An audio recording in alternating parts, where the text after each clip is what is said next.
Episode 201। Aishwarya खुद को अपने हाथों से छुपाने लगी। तभी एकांश की कर्कश आवाज आई, मुझसे इतना भी क्या शर्माना, आखिर सब मेरा ही तो है, तुम्हारा जिस्म तुम्हारी रूह सब। Take this. ऐश्वर्या वैसे ही सर झुकाए साड़ी ले लेती है। उसके बाद एकांश झुककर ऐश्वर्या के माथे को चूमकर बिना उसकी तरफ देखे बाथरूम में चला गया। एकांश का जाते ही ऐश्वर्या चैन से सांस लेती है। फिर एकांश को जी भरकर गालियां देने के बाद वो अपने हाथ में पकड़ी साड़ी को देखती है। वो रेड कलर की बनारसी साड़ी थी जिसमें गोल्डन का वर्क था। साड़ी को देखते ही ऐश्वर्या के चेहरे पर मुस्कान आ गई। वो साड़ी पर प्यार से हाथ फेरती है, फिर क्लोजेट में चली जाती है। वहीं दूसरी तरफ जोया और देव दोनों नीचे हॉल में आ चुके थे। आज जॉय ने रेड कलर की नेट की साड़ी पहनी थी, साथ में स्लीवलेस ब्लाउज, हाथों में चूड़ियां, माथे पर छोटी सी लाल बिंदी, होठों पर रेड लिपस्टिक, गले में डायमंड का छोटा सा मंगलसूत्र, मांग में सिंदूर के साथ हल्का सा मैचअप जिसमें जोया कहर ढा रही थी। उसकी खूबसूरती देख वहां सभी लोग जैसे मोहित हो गए। तभी ग्रेनी जोया को देख उसकी बलाएं लेते हुए बोली, है हमारी प्यारी से छोटी बहू को किसी की बुरी नजर ना लगे, कितनी प्यारी लग रही है, बिल्कुल पति की तरह। दादी की बात सुन जोया शर्मा जाती है। वो जाकर ग्रेनी और दीक्षा जी के पैर छूकर आशीर्वाद लेती है। फिर अपने आसपास ऐश्वर्या को ढूंढती है, लेकिन वो जब उसे नहीं दिखती तो वो ग्रेनी से पूछती है, दादी इस और एकांश भैया नहीं दिख रहे, क्या वो सुबह सुबह कहीं गए हैं? जोया की बात का जवाब देते हुए ग्रेनी बोली, वो पहले उठे तो फिर कहीं जाएंगे। ग्रेनी की बात सुन देव और जोया दोनों हैरान थे। तभी देव बोला, भाई मैं मेरी कैटेगरी कब ले ली सोने की, मेरा मतलब वो तो 4 बजे ही उठ जाते हैं। जिस पर जोया बोली, और ऐश भी सुबह जल्दी उठ जाती है, लेकिन आज पता नहीं। दोनों की बात सुनकर दादी मुस्कुराई और बोली, तुम दोनों नहीं समझोगे। जिसे सुन देव के साथ जोया का भी मुंह बन गया। तभी ऐश्वर्या नीचे आई और बहाना बनाते हुए बोली, सॉरी दादी माँ, वो आज हमारी तबीयत थोड़ी खराब थी इसलिए। जिस पर दीक्षा जी बोली, कोई बात नहीं बेटा। कुछ देर रुककर वो बोली, बेटा आज आप दोनों को मुंह दिखाई है। जिसे सुन ऐश्वर्या और जोया पहले एक दूसरे को देखती है, फिर दोनों मुस्कुराकर अपना सर हाँ में हिला देती है। दोनों बात कर ही रही थी कि तभी वहां पर एकांश और देव भी आ गए। एकांश और देव नीचे आकर ग्रेनी के पैर छू बोले, गुड मॉर्निंग ग्रेनी। उसके बाद देव ग्रेनी के गले लगकर बोला, गुड मॉर्निंग डार्लिंग। जिस पर ग्रेनी भी उसके गले लग गई। दोनों को ऐसे देख वहां सभी मुस्कुरा दिए। तभी दीक्षा जी ऐश्वर्या और जोया को अपने साथ लेकर किचन में चली गई। किचन में पहुंचकर दीक्षा जी बोली, बेटा आज आपकी पहली रसोई है, इसलिए आप दोनों सबके लिए कुछ मीठा खाने के लिए बना लीजिए। इतना बोल वो दोनों एक दूसरे को देखती है। उन्हें ऐसे देख दीक्षा जी कुछ सोचते हुए बोली, आप दोनों खाना बना तो लेती है ना? जोया बोली, हाँ थोड़ा थोड़ा बना लेते हैं। फिर वो एक नजर ऐश्वर्या को देखती है, जिसे समझ ऐश्वर्या बोली, माँ आप चिंता मत करिए, हम सब देख लेंगे। तभी दीक्षा जी पास में खड़े बटले की तरफ इशारा करते हुए बोली, बेटा आप दोनों को जिस सामान की भी जरूरत हो आप बटलर से कह दीजिएगा, वो आपको लाकर दे देगा। इतना बोलकर वो किचन से चली गई। दीक्षा जी के जाते ही ऐश्वर्या एक नज़र पूरे किचन को अच्छे से देखती है, जैसे उसका एग्जामिनेशन कर रही हो। पूरे किचन को देखने के बाद वो अपनी साड़ी के पल्लू को अपनी कमर पर लपेट खुद से बोली, चल बेटा ऐश्वर्या अब लग जा काम पर। इतना बोलकर ऐश्वर्या बटलर को कुछ सामान की लिस्ट देती है और फिर अपने काम में लग जाती है। वहीं बाहर हॉल में ग्रेनी, एकांश और देव तीनों ही बड़े एक्साइटेड दिख रहे थे। लेकिन फर्क बस इतना था कि ग्रेनी और देव के चेहरे पर उनके इमोशन दिख रहे थे, लेकिन एकांश के नहीं। उसका चेहरा बिल्कुल ही शांत दिख रहा था। वो अपने हाथ में पकड़ फोन को चलाने में बिजी था, लेकिन उसकी आंखें बार बार किचन के दरवाजे की तरफ जा रही थी। वो चोर नजरों से वहां देख रहा था, जिसे महसूस करते हुए देव उसका मजाक उड़ाते हुए बोला, डार्लिंग मुझे ऐसा क्यों लग रहा है जैसे यहाँ किसी। देव ने इतना बोला ही था कि तभी किचन से जोया और ऐश्वर्या बाहर आई। ऐश्वर्या आते हुए बोली, चलिए नाश्ता रेडी है। इस वक्त ऐश्वर्या के हाथ में एक बड़ा सा बाउल था। वहीं उनके पीछे सर्वेंट अपने हाथ में बोल पकड़कर खड़े थे। वो सभी उसे डाइनिंग टेबल पर रखकर दूर खड़े हो गए। सभी आकार कुर्सी पर बैठ गए। सबके बैठते ही ऐश्वर्या और जोया मिलकर सबको खाना परोसती है। वहीं खाने की खुशबू से सभी के मुंह में पानी आ रहा था। आज ऐश्वर्या और जोया ने खाने में आलू मटर की सब्जी के साथ पूरी और राजमा चावल और मटर पनीर बनाया था। साथ में मीठे में ऐश्वर्या ने खीर और जोया ने सूजी का हलवा बनाया था। सभी खाने को देखकर मुस्कुरा रहे थे। तभी देव बोला, नॉट बैड, वरना आप दोनों को देखकर मुझे लगा नहीं था कि आप मैगी भी उबाल सकती हो। देव की बात सुन ऐश्वर्या और जोया दोनों अपनी आंखें छोटी करके देव को घूरती है। वहीं देव को जब अपने ऊपर किसी की तपिश महसूस हुई तो वो अपना सर ऊपर उठाकर देखता है, जहां ऐश्वर्या और जोया उसे ही देख रही थी। ये देखते ही देव के मुंह में जो पूरी थी वो मुंह में ही रह गई। तभी देव वैसे ही दोनों को दांत दिखाकर हंसते हुए कहता है, अरे आप दोनों तो सीरियस हो गई, मैं तो बस यूं ही मजाक कर रहा था, वैसे ये टेस्टी है। इतना कहकर देव अपना सर नीचे करके जल्दी जल्दी से खाना खाने लगा। वो खाते हुए खुद से बोला, बेटा देव जल्दी जल्दी खा, वरना क्या पता अगर दोनों में से एक को भी गुस्सा आ गया ना तो इन्हें तुझे भूखा रखने में टाइम नहीं लगेगा। क्या पता खाने की प्लेट ही मुझसे छीन ले। इतना बोलकर वो जल्दी जल्दी खाने लगा, जिसे देख एकांश देव पर गुस्सा करते हुए बोला, देव आराम से खाओ, खाना कहीं भागा नहीं जा रहा जो ऐसे भूखड़ो जैसे ठूसे जा रहे हो। एकांश की बात सुन देव का मुंह बन गया। खाने के बाद सभी ने उनके खाने की बहुत तारीफ की। तभी ग्रेनी दोनों बहुओं को अपने पास बुलाती है। ऐश्वर्या और जोया भी उनके पास चली गई। तभी वो दीक्षा जी को कुछ इशारा करती है, जिसके मिलते ही दीक्षा जी मुस्कुराकर अपना सर हाँ में हिलाती है और फिर बटलर को आवाज लगाती है। बटलर दीक्षा जी की आवाज सुनकर अपने हाथ में 2 बॉक्स लेकर उनके पास आया और उन्हें ग्रेनी के सामने रखकर वो पीछे जाकर खड़ा हो गया। जिसके बाद ग्रेनी दोनों के हाथों में एक एक रेड बॉक्स रख देती है, जो बाहर से दिखने में काफी सुंदर था। उस बॉक्स पर हाथ से नक्काशी की गई थी जो उसे और भी सुंदर बना रहा था। ऐश्वर्या और जोया दोनों कंफ्यूज नजरों से बॉक्सेस को देखती है। तभी दादी दोनों को अपनी आंखों से इशारा कर उसे खोलने को कहती है। दोनों ही दादी का मतलब समझ अपने अपने हाथ में पकड़े बॉक्स को खोलकर देखती है, जिनके अंदर 2 सुंदर डायमंड के नेकलेस और उनके मैचिंग के इयररिंग्स थे। दोनों के नेकलेस सेम थे। दोनों ही उन्हें छूकर देखती है। तभी ऐश्वर्या दादी से बोली, दादी इन सब की क्या जरूरत थी, हमारे लिए तो आपका आशीर्वाद ही काफी है। ऐश्वर्या की बात पर जोया भी हामी भरते हुए कहती है, हाँ दादी। तभी ग्रेनी बोलती है, इसकी जरूरत थी बेटा, आखिर आज पहली बार हमारी पोता बहुओं ने कुछ बनाकर खिलाया था। वो फिर एक नजर एकांश और देव को देखकर आगे कहती है, हमारे दोनों गधों को इतनी सुंदर और प्यारी बीवियां मिल गई, इससे बढ़कर इस बुढ़िया के और क्या है। अब बस दोनों जल्दी से हमें हमारे पर पोते या पोती का मुंह दिखा दो, तो उसके बाद में चैन से। इससे आगे ग्रेनी कुछ बोल पाती। देव उन पर गुस्सा करते हुए बोला, खबरदार डार्लिंग, जो आपने अभी मरने की बात भी की तो। देव की बात सुनकर ग्रेनी उसे अपनी कखियों से घूर कर देखते हुए गुस्से में बोलती है, अरे हम इतनी कम उम्र में क्यों मरे हमारे दुश्मन। हम तो ये कह रहे थे कि अपने पर पोते और पोती का मुंह देखने के बाद हम चैन से पूजा पाठ करें और उनके साथ खेलें। जिस पर देव बोला, क्या डार्लिंग, पब में जाकर डांस और एंजॉय करने की उम्र में आप पूजा पाठ करेगी? आपने तो मेरे सारे अरमानों में पानी फेर दिया। इतना कहकर वो उदास होने का नाटक करने लगा, जिसे वहां सभी समझ रहे थे। दीक्षा जी तभी अपने पास से 2 पुश्तैनी कंगन निकालती है। फिर वो उन्हें एक ऐश्वर्या और दूसरा जोया को देते हुए कहती है, बेटा ये हमारे पुश्तैनी कंगन है, जिसे माँ की सास ने उन्हें दिया था और उन्होंने मुझे, और अब मैं ये आप दोनों को सौंपती हूँ। दोनों मुस्कुराकर उनसे कंगन लेती है। उसके बाद दोनों झुककर दीक्षा जी के पैर छूती है।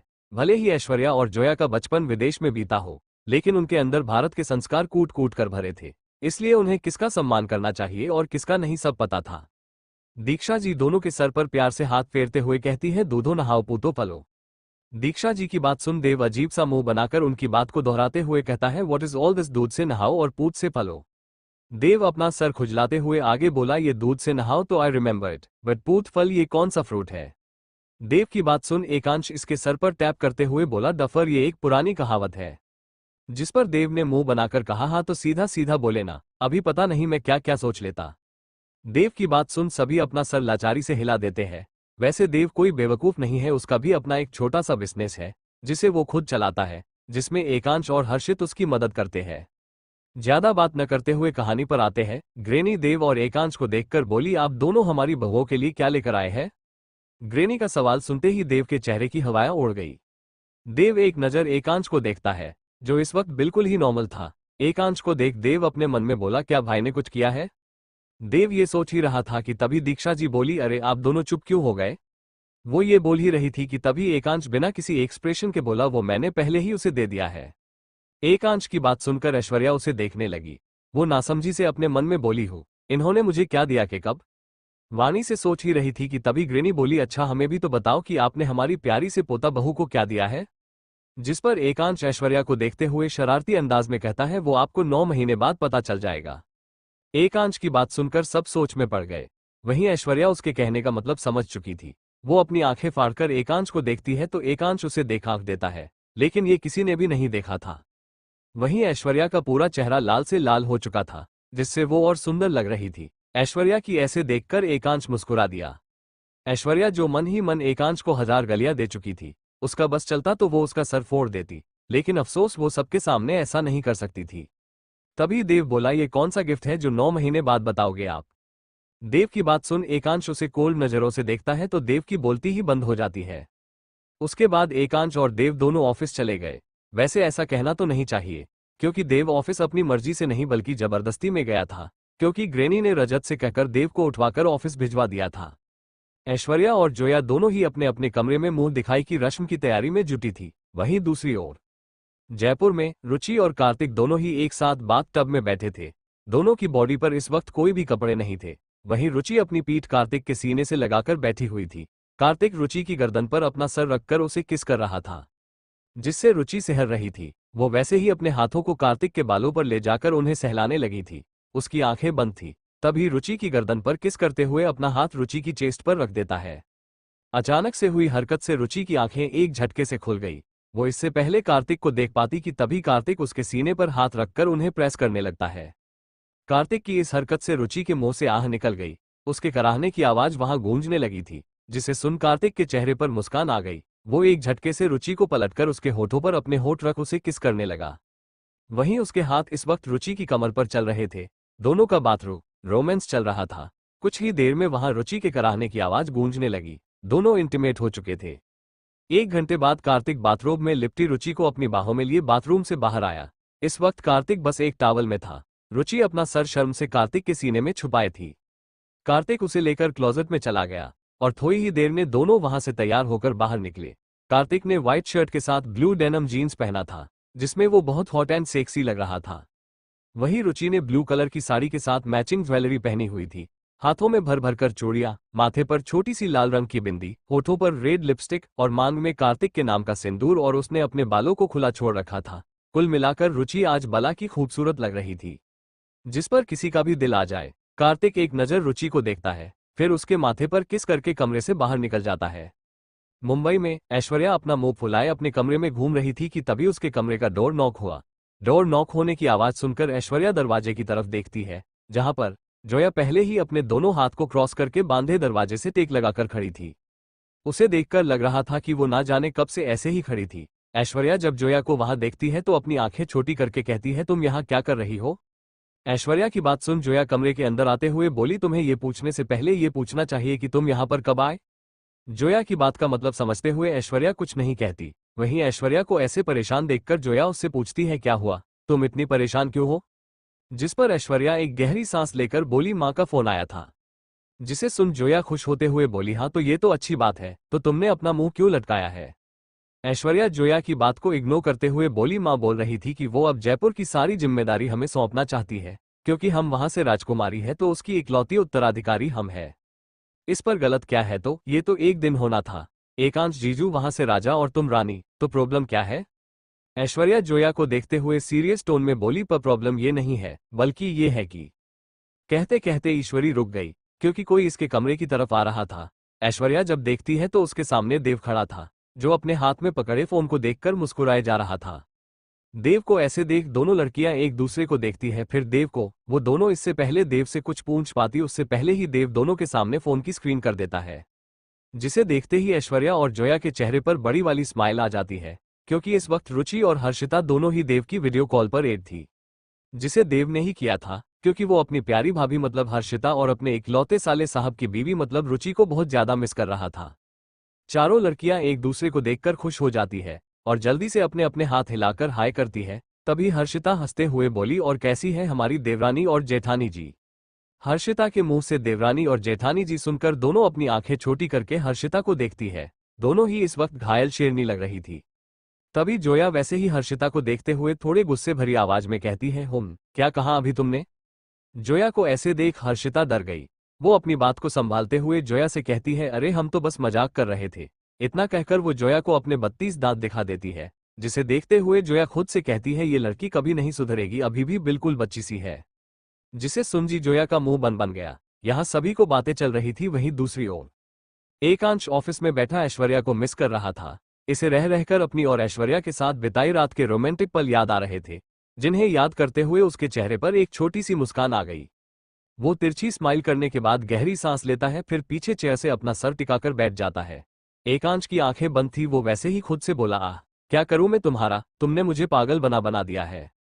इतना बोलकर वो जल्दी से अपने फोन पर ऐश्वर्या की फोटो निकालकर उसे देखता है और उसे किस करके आगे बोलता है, अब एक पल भी तुम्हारे बिना जीना गवारा है। वहीं विला ऐश्वर्या हिचकी ले लेकर परेशान थी, जिसे ऐसे देखकर सभी हंस रहे थे। आखिर हंसे भी क्यों ना, अब तक ऐश्वर्या ने पूरा एक जग पानी पी लिया था, लेकिन फिर भी उसकी हिचकी बंद नहीं थी। आखिर में गुस्सा होते हुए ऐश्वर्या ने कहा, पता नहीं कौन गधा मुझे याद कर रहा है, साला ये हिचकिचा है कि बंद होने का नाम ही नहीं ले रही। अगर एक बार मुझे मिल गया ना तो उसे मार मार कर उसका थोबड़ा बिगाड़ देना है मुझे। यहाँ ऐश्वर्या के मन में जो भी आ रहा था उसे वो बके जा रही थी, लेकिन इस ये पता नहीं था कि उसके प्यारे पति देव ही उसकी याद में देवदस बने हैं। इस बात से अनजान ऐश्वर्या के मन में जो आ रहा था वो बोले जा रही थी कि तभी ग्रेनी और दीक्षा जी दोनों ऐश्वर्या और जोया के पास आती है। ऐश्वर्या को खुद से बातें करते देख दीक्षा जी बोलती हुई, क्या बात है, हमारी बेटी बड़े गुस्से में दिख रही है। दीक्षा जी की बात सुनकर ऐश्वर्या चौंक जाती है, लेकिन जोया वो मुफ्त होकर बोलती है, अरे कुछ नहीं माँ, वो उसे हिचकिचाया आ रही थी तो बस अपने याद करने वाले की तारीफ कर रही थी, भाभी सा। ऐश्वर्या घूर कर जोया को देखती है। ऐसे कमीने दोस्त भगवान दुश्मन को ना दे, ऐश्वर्या से वाणी को कोसते हुए अपने मन में बोल रही थी। वहीं ऐश्वर्या के चेहरे पर बदलते भाव को देखकर जोया मुस्कुराने लगती है, क्योंकि वो समझ चुकी थी कि ऐश्वर्या आखिर क्या सोच रही थी। जोया अपने चेहरे पर शैतानी मुस्कान लिए अपने मन में बोलती है, लेकिन भगवान ने पहले ही तुम्हें वो दे चुके हैं। इतना बोलकर जोया मुस्कुराने लगी। जोया को देख ग्रेनी बोली, जोया आपको कौन सा जोक याद आ गया जो आप इतना हंस रही है। ग्रेनी की बात सुन जोया सकपका गई। वो जल्दी से सोफे पर अच्छे से बैठते हुए अपनी आवाज को सॉफ्ट करते हुए कहती है कि सा तो नहीं दादी। ये कहते हुए वो बेहद मासूम लग रही थी, जैसे सारे जहां की मासूमियत उसी के अंदर है, बाकी सब तो ड्रामेबाज है। जोया को ऐसे देखकर वहां सभी लोग हंस देते हैं। शाम हो चुकी थी, सभी नौकर काम पर लगे थे और ग्रेनी और दीक्षा जी घर आए मेहमानों की खातिरदारी करने में बिजी थे। ऐश्वर्या और जोया दोनों ही आज शाम होने वाली उनकी मुंह दिखाई के लिए रेडी हो रही थी। वहीं बाहर हॉल में सभी अब बस ऐश्वर्या और जोया के आने का इंतजार कर रहे थे। आखिर करे में भी क्यों ना, ग्रेनी और दीक्षा ने अपनी बहुओं की इतनी तारीफ जो की थी, वहां सब अब उनसे मिलने के लिए बेताब थी। सभी नीचे हॉल में बैठी थी कि तभी एक औरत बोली, काकी सा आपकी बहुओं तो सच में सुंदर होंगी, जिन्हें तैयार होने में इतना टाइम लग रहा है। ये मिसेज बत्रा थी जो जानबूझकर उन्हें चिढ़ा रही थी ताकि उनकी बेइज्जती कर सके। लेकिन उसकी बात पर दीक्षा जी हंसते हुए बोली, अभी थोड़ी ही देर में आपको सब पता चल जाएगा, इसलिए अभी उन्हें एंजॉय करिए। ये कहते दीक्षा जी अपने सामने रखी नाश्ते की प्लेट की तरफ इशारा करती है, जिसे सुन उनका मुंह बन गया। लेकिन फिर वो चुप नहीं होती, और वो ऐसा इसलिए कर रही थी क्योंकि वो अपनी बेटी और भतीजी की शादी एकांश और देव से कराना चाहती थी। लेकिन ऐसा हुआ नहीं तो बस फिर क्या था, ये तो होना ही था। तभी मिसेज बत्रा मन ही मन जलते हुए बोली, पता नहीं अपनी बहुओं को तो ये ऐसे छिपा रही है जैसे वो इंसान ना होकर कोई कोहिनूर हो। सभी बात कर ही रही थी कि तभी दीक्षा जी मुस्कुराते हुए बोली, लीजिए, ऐश्वर्या और जोया भी आ गई। उनका इतना कहना था कि सभी एक साथ पलटकर सीढ़ियों की तरफ देखती है जहां ऐश्वर्या और जोया थी, जिसे देखते ही उनकी आंखें हैरानी से बड़ी हो गई। सभी के मुंह खुले रह गए। वो सभी अपनी आंखें फाड़े अपने सामने देख रही थी। सीढ़ियों से ऐश्वर्या और जोया दोनों ही सुंदर राजस्थानी लिबास पहने आ रही थी, जिसमें वो दोनों बहुत सुंदर लग रही थी। ऐश्वर्या ने नारंगी रंग के लहंगा चोली के साथ उसके मैचिंग की ज्वेलरी पहनी थी, साथ ही साथ बालों पर बड़ा सा राजस्थानी मांग टीका, हाथों में चिड़िया, गले में हार में साथ एकांश के नाम का मंगलसूत्र, मांगर में सिंदूर, मेकअप के नाम पर होठों में रेड लिपस्टिक के साथ काजल। उसने अपने बालों को खुला छोड़ रखा था, साथ ही उसके ऊपर चुनरी ओढ़ी थी। कुल मिलाकर ऐश्वर्या पूरी गांव की गोरी लग रही थी, जिसे देख किसी का भी उस पर दिल फिसल जाए। वहीं जोया ने हरे रंग का राजस्थानी लिबास के साथ मैचिंग ज्वेलरी पहनी थी, जिसमें वो बहुत सुंदर लग रही थी। दोनों ही आसमान से उतरी अप्सरा लग रही थी, जिनकी खूबसूरती देखकर मुंह दिखाई में आए औरतों के तो मुंह खुले के खुले रह गए। वो अपने मन में बोली, आखिर कोई इतना सुंदर कैसे हो सकता है। दोनों के चलने से उनके पायल की आवाज चारों तरफ सुनाई दे रही थी, जिसे सुन ग्रेनी मुस्कुरा दी। ऐश्वर्या और जोया जाकर सबके पैर छूकर आशीर्वाद लेती है। वहीं जब मिसेज बत्रा ने यह देखा तो वो जल भून कर राख जो गई। ऐश्वर्या और जोया को देखकर उनके कलेजे में जैसे सांप लौटने लगा था। वो दोनों को चिढ़ भरी नजरों से देख रही थी। वो ताना मारते हुए बोली, काकी से मैंने तो सुना था कि आपकी बहुएं लंदन में पली बड़ी है, लेकिन इन्हें देखकर ऐसा लगता तो नहीं। इतना बोलकर वो तिरछी हंसी हंसने लगी। वो आगे बोली, मुझे तो लगता है जैसे किसी गांव की गवार को उठाकर ले आए हैं आप, हाँ नहीं तो। मिसेज बत्रा की बात सुनकर वहां बैठी कुछ औरतें खुशर बात करने लगी। वहीं ग्रेनी और दीक्षा जी को उनके ऊपर बहुत गुस्सा आ रहा था। वो जैसे ही कुछ बोलने के लिए मुंह खोलने को हुई थी कि तभी ऐश्वर्या बीच में बोली, जिन कपड़ों को देखकर आप हमें गांव की गवार कह रही है, भूलिए मत, ये हमारी संस्कृति है। और हाँ, इससे लंदन या किसी छोटे गांव में रहने से कोई फर्क नहीं पड़ता। और अगर आप किसी को इनके कपड़ों से जज करती है तो आपकी सोच बहुत ही छोटी और घटिया है, जिसका आपको इलाज करवाना चाहिए। ये सब कहते हुए ऐश्वर्या के चेहरे पर एक अलग ही मुस्कान थी, जिसे देखते हुए जोया बोली, और अगर छोटे कपड़े पहनकर घूमने से कोई मॉडर्न दिखता है या बनता है तो उससे अच्छा हम गांव के गवार कहलाना ज्यादा पसंद करेंगे, क्योंकि वहां किसी को उनके कपड़ों से जज नहीं करते। और हाँ, हम लंदन में रहे हैं, लेकिन वहां भी हमारे बाबा ने हमें इंडियन कल्चर के बारे में सिखाया है, और ये भी कि किन की रिस्पेक्ट करनी चाहिए और किन को लात मारनी चाहिए। जोया की बात सुन मिसेज बत्रा घूरकर जोया को देखती है, लेकिन जोया कहाँ किसी से डरने वाली थी, थोड़ी ना उसे डेविल की परछाई कहा जाती है। वहीं बैठी कुछ औरतें ऐश्वर्या और जोया की तारीफ करते हुए कहती है, आपकी दोनों बहुएं बहुत प्यारी है, खासकर उनकी सोच, वरना आजकल के बच्चे तो। इतना कहकर वो एक नज़र मिसेज बत्रा को देखती है और इसके आगे की बात अधूरी छोड़ देती है, जिसे वो समझ चुकी थी। वो अपना मुंह बनाकर बैठी रही, क्योंकि वो ठाकुर परिवार से अपने रिश्ते खराब नहीं करना चाहती थी। सभी वहां बैठे बातें कर रहे थे। वहां सभी ऐश्वर्या और जोया की खूबसूरती की तारीफ कर रहे थे। सभी ने अपनी अपनी तरफ से उन्हें मुंह दिखाई का गिफ्ट दिया। सब बैठी ही थी कि तभी सीढ़ियों से नीचे आने की आवाज आई। देव अपनी शर्ट के बाहों को फोल्ड करते हुए नीचे आ रहा था। वो बोला, baby where are you? I have already late. आवाज को सुनकर सब सीढ़ियों की तरफ देखते हैं जहां पर देव खड़ा था। वहीं जोया अपनी आंखें छोटी करके उसे घूर कर देख रही थी। जब देव ने अपने सामने बैठी औरतों को देखा तो वो अपना हाथ हिलाकर उन्हें हाय करते हुए बोला, हाय हे ब्यूटीफुल लेडीज, जिसे देख सब मुस्कुरा दी। तभी देव की नजर जोया पर पड़ी, जिसे देख देव तो उसे देखता रह गया। उसके दिल की धड़कनें बढ़ने लगी थी। वहीं जोया भी इस वक्त देव को देख रही थी। तभी जोया को देखते हुए देव अपने दिल पर हाथ रख अपने मन में कहता है, हाय राम, क्या आज अपने इकलौते हैंडसम पति को अपनी खूबसूरती से मारने का प्लान बनाया जा रहा है? देव चलकर जोया के पास आया, जो इस वक्त ग्रेनी के बगल में सोफे पर बैठी थी। वो जोया के सामने खड़ा होकर उसे देखने लगा। वहीं सब देव को देख रही थे। तभी देव जोया को खिसकाकर सोफे पर बैठ ग्रेनी से लिपटते बोला, darling you are so beautiful and ever for ever. लेकिन आज तुम सबसे ज्यादा खूबसूरत लग रही थी, अपनी शादी के दिन से भी ज्यादा खूबसूरत। दिल तो करता है अभी तुमसे शादी कर लूं, बट अगर मैंने आपसे शादी कर ली तो मोगम्बो स्वर्ग से उतरकर मुझे मरेंगे। देव की बात सुनकर ग्रेनी बस मुस्कुरा देती है, क्योंकि उन्हें पता था उनका पोता उनकी आड़ में अपनी बीवी की तारीफ कर रहा था। वहीं जोया का मुंह बन चुका था। मिसेज बत्रा तो उन्हें देखकर अजीब अजीब से मुंह बना रही थी। ऐश्वर्या जो उनके एक्सप्रेशन देख रही थी, वो अपने मन में बोली, ये नागिन अपना फन क्यों फैला रही है, इसका कुछ तो करना पड़ेगा। इतना बोलकर ऐश्वर्या के चेहरे पर शैतानी मुस्कान आ गई।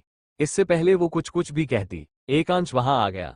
एकांश की नजर जब वहां बैठी औरतों पर पड़ी तो इसका चेहरा गंभीर हो गया, लेकिन वो बिना किसी से कुछ भी बोले सीढ़ियों की तरफ बढ़ गया और सीढ़ियों पास रुककर बिना पीछे पलटे बोला, आई वॉन्ट कॉफी बीवी।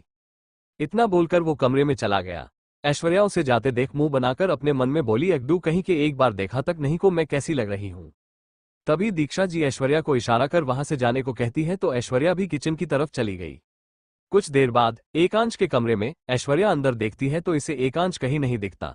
ये देख वो कॉफी के कप को वही टेबल पर रखकर ही जाने लगती है कि तभी पीछे से कोई उसे कसकर हक कर लेता है और ऐश्वर्या के कंधे पर अपना सर रख उसकी खुशबू को अपने अंदर उतारने की कोशिश करने लगता है।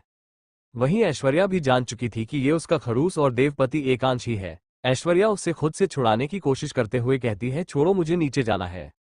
लेकिन एकांश इसकी कमर के चारों तरफ अपने हाथ को लपेटकर उसके कान में अपनी सांस छोड़ते हुए सेडेक्टिव आवाज में कहता है, बीवी why are you so beautiful, I lose control of myself when I see you. इतना बोल वो ऐश्वर्या के कंधे से उसकी चुनरी खिसका इसके कंधे को किस करके लीक करने लगता है। ऐश्वर्या जो इसके छूने से सहर रही थी, वो अपनी आंखें बंद कर आहें भरते हुए बोली, स्टॉप इट एकांश। वहीं ऐश्वर्या की आहें सुन एकांश रोना कंट्रोल खो रहा था। वो बोला, I can't control, I want you for badly. इतना कहकर वो ऐश्वर्या से अलग हो गया। अचानक से एकांश के ऐसा करने पर ऐश्वर्या सोच में पड़ गई। तभी वो देखती है कि एकांश दरवाजे को अंदर से बंद कर रहा था, क्योंकि इसे पता था जोया और देव दोनों को उनके बीच कबाब में हड्डी बनते देर नहीं लगती, इसलिए वो पहले से ही तैयारी कर रहा था। ऐश्वर्या एकांश को दरवाजा बंद करते देखती है तो उसकी भौहें सिकुड़ जाती है। वो एकांश को देख बोली, ये सब क्या है, आप दरवाजा बंद क्यों कर रहे हैं? जिस पर एकांश ऐश्वर्या के पास आओ से अपने सीने से लगा इसकी कमर को प्रेस करते हुए कहते हैं, ताकि हमारे रोमांस में कबाब में हड्डी ना बने। इतना बोलकर वो अपने दूसरे हाथ से ऐश्वर्या के गाल को सहलाता है, फिर झटके से उसकी गर्दन को पकड़ उसे टेढ़ा कर उसके होठों पर अपने होठ रखे देता है। ये सब उसने इतने जल्दी किया था कि ऐश्वर्या को कुछ भी समझने का मौका ही नहीं मिला। वो तो बस अपनी आंखें फाड़े एकांश के चेहरे को देख रही थी, जो अपनी आंखें बंद किए ऐश्वर्या को किस करने में मगन था। ऐश्वर्या खुद को एकांश से छुड़ाने की कोशिश करती है, लेकिन एकांश की पकड़ उस पर मजबूत थी। एकांश ऐश्वर्या के लोअर लिप को सक और लीक कर रहा था, जिससे ऐश्वर्या की आवाज निकल रही थी। तभी एकांश ऐश्वर्या के मुंह में अपनी जीभ डालने की कोशिश करता है, लेकिन ऐश्वर्या ने कसके अपना मुंह बंद किया था। जिसे देख एकांश ऐश्वर्या के हाथ को छोड़ उसके चेहरे पर अपनी सांस छोड़ते हुए बोला, बीवी ओपन योर माउथ। जिस पर ऐश्वर्या अपना सर ना में हिला देती है। उसका पूरा चेहरा शर्म से लाल पड़ चुका था। वहीं ऐश्वर्या के मना करने पर अब एकांश को उस पर गुस्सा आ रहा था, लेकिन वो लंबी सांस लेकर अपने गुस्से को काबू में कर अपनी सर्द आवाज में कहता है, मुझे अपनी बात दोहराने की आदत नहीं। आई से ओपन योर माउथ। लेकिन हमारी ऐश्वर्या भी किसी कम थोड़ी ना है। वो एकांश की आंखों में देखकर बोली, वो अभी ना मेरा मूड नहीं है, so please side and leave me. इतना बोल ऐश्वर्या एकांश को जैसे ही साइड करने को होती है कि तभी एकांश उसका हाथ पकड़कर कहता है, इसके लिए तुम पछताओगी। ऐश्वर्या उसे एक खतरनाक स्माइल देते हुए कहती है, आप अच्छे से जानते हैं मैं आपकी धमकियों से नहीं डरती, फिर भी। इतना बोल वो एकांश से हाथ छुड़ाकर कमरे का दरवाजा खोल बाहर आ जाती है। वो कमरे से बाहर आकर लंबी लंबी सांसें लेकर खुद को नॉर्मल करती है। वो भले ही एकांश के सामने खुद को नॉर्मल दिखा रही थी, लेकिन असल में उसका दिल से धड़क रहा था। उसे डर था कहीं एकांश उसके साथ वो सब ना करे। ऐश्वर्या लंबी सांस लेकर खुद से कहती है, बेटा ऐश्वर्या तू अभी तो बच गई। लेकिन रात में इतना कहकर वो चुप हो गई और नीचे आ गई। वहीं एकांश अभी भी गुस्से में दरवाजे की तरफ देख रहा था। वो बोला, अभी तो तुम मुहां से बच गई बीवी, लेकिन रात में कहाँ जाओगी? आखिर तुम्हें आना मेरे पास ही है।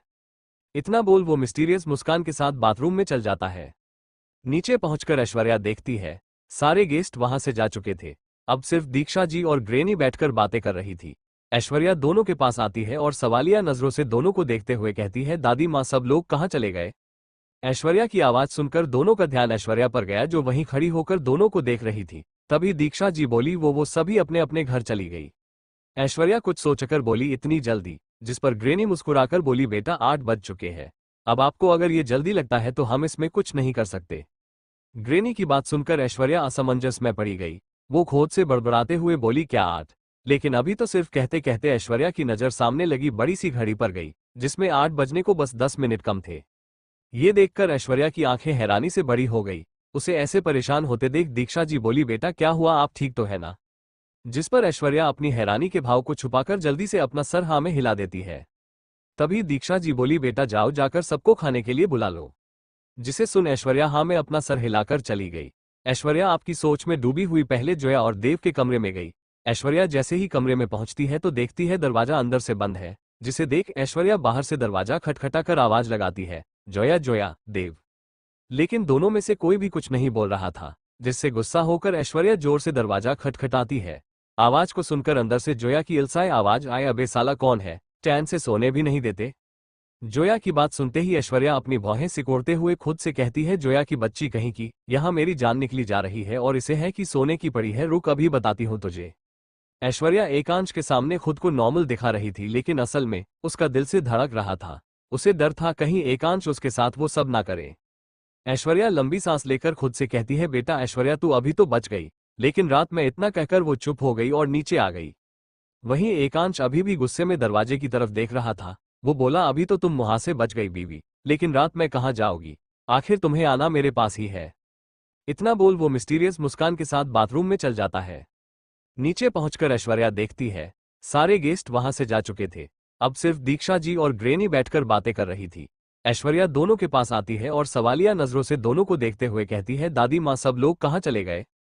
ऐश्वर्या की आवाज सुनकर दोनों का ध्यान ऐश्वर्या पर गया, जो वहीं खड़ी होकर दोनों को देख रही थी। तभी दीक्षा जी बोली, वो सभी अपने अपने घर चली गई। ऐश्वर्या कुछ सोचकर बोली, इतनी जल्दी? जिस पर ग्रेनी मुस्कुराकर बोली, बेटा 8 बज चुके हैं। अब आपको अगर ये जल्दी लगता है तो हम इसमें कुछ नहीं कर सकते। ग्रेनी की बात सुनकर ऐश्वर्या असमंजस में पड़ी गई। वो खोद से बड़बड़ाते हुए बोली, क्या 8? लेकिन अभी तो सिर्फ कहते कहते ऐश्वर्या की नजर सामने लगी बड़ी सी घड़ी पर गई, जिसमें 8 बजने को बस 10 मिनट कम थे। ये देखकर ऐश्वर्या की आंखें हैरानी से बड़ी हो गई। उसे ऐसे परेशान होते देख दीक्षा जी बोली, बेटा क्या हुआ, आप ठीक तो है ना? जिस पर ऐश्वर्या अपनी हैरानी के भाव को छुपाकर जल्दी से अपना सर हाँ में हिला देती है। तभी दीक्षा जी बोली, बेटा जाओ जाकर सबको खाने के लिए बुला लो। जिसे सुन ऐश्वर्या हाँ में अपना सर हिलाकर चली गई। ऐश्वर्या आपकी सोच में डूबी हुई पहले जोया और देव के कमरे में गई। ऐश्वर्या जैसे ही कमरे में पहुंचती है तो देखती है दरवाजा अंदर से बंद है, जिसे देख ऐश्वर्या बाहर से दरवाजा खटखटाकर आवाज लगाती है, जोया जोया देव। लेकिन दोनों में से कोई भी कुछ नहीं बोल रहा था, जिससे गुस्सा होकर ऐश्वर्या जोर से दरवाजा खटखटाती है। आवाज को सुनकर अंदर से जोया की इल्साए आवाज आए, अबे साला कौन है, चैन से सोने भी नहीं देते? जोया की बात सुनते ही ऐश्वर्या अपनी भौहें सिकोड़ते हुए खुद से कहती है, जोया की बच्ची कहीं की, यहाँ मेरी जान निकली जा रही है और इसे है कि सोने की पड़ी है, रुक अभी बताती हूँ तुझे। जोया ने जब अपने सामने ऐश्वर्या को देखा तो अलसी आवाज में बोली, तुम यहाँ क्या करने आए हो? जिस पर ऐश्वर्या ने चिढ़ते हुए कहा, तुझे खाना ठूसने के लिए बुलाने आए हूँ, अब चल जल्दी से कहीं तेरी ट्रेन न छूट जाए। वहीं कमरे में बैठा देव ऐश्वर्या की बातें सुन रहा था, हालांकि इसकी सारी बातें उसके सर के ऊपर जा रही थी। वो नासमझी से ऐश्वर्या को देख रहा था। ऐश्वर्या जैसे ही वहां से जाने वाली थी कि देव उसे पीछे से आवाज देकर रोकते हुए पूछता है, भाभी क्या खाना खोने के लिए स्टेशन जाना पड़ेगा? देव की बात सुनकर जोया और ऐश्वर्या दोनों उसे अजीब नजरों देखती है। ऐश्वर्या अजीब सा मुंह बनाकर देव से बोली, क्या? तो देव ने कहा, वो अभी आपने कहा ना कि खाना ठूसने चल वरना ट्रेन छूट जाएगी, तो इसलिए। इतना कहकर वो अपने बत्तीसी उन्हें दिखाने लगा। देव की बात सुनकर ऐश्वर्या और जोया पहले एक दूसरे को देखती है, फिर देव को। उन्हें ऐसा लग रहा था जैसे वो कोई एलियन हो। देव जो उन्हें देखकर उनका दिमाग पढ़ने की कोशिश कर ही रहा था कि तभी जोया की थोड़े गुस्से भरी आवाज आए, तुम पागल वागल हो क्या, या तुम्हें बातें समझ नहीं आती? इतना कहकर वो देव को देखती है, फिर उसे समझाते हुए आगे कहती है, ऐश्वर्या ने मुहावरा कहा था ना कि सच में तुम्हें ट्रेन में जाकर खाने को। जोया की बात सुन देव बोला, ओ तो ऐसे बोलो ना, अब ठीक है। इतना कहकर वो दोनों को कमरे में छोड़कर नीचे चला गया। ऐश्वर्या और जोया तो अपना मुंह खोले देव को जाते देख रही थी। आखिर देव ऐसा क्या था? देव के वहां से जाने के बाद जोया खुद में ही खोए हुए कहती है, कभी कभी ना मुझे इस पर शक होता है कि सच में एकांश जीजू का भाई है। जोया की बात सुनकर ऐश्वर्या उसे घूरते हुए थोड़े गुस्से में कहती है, क्या मतलब है तुम्हारा?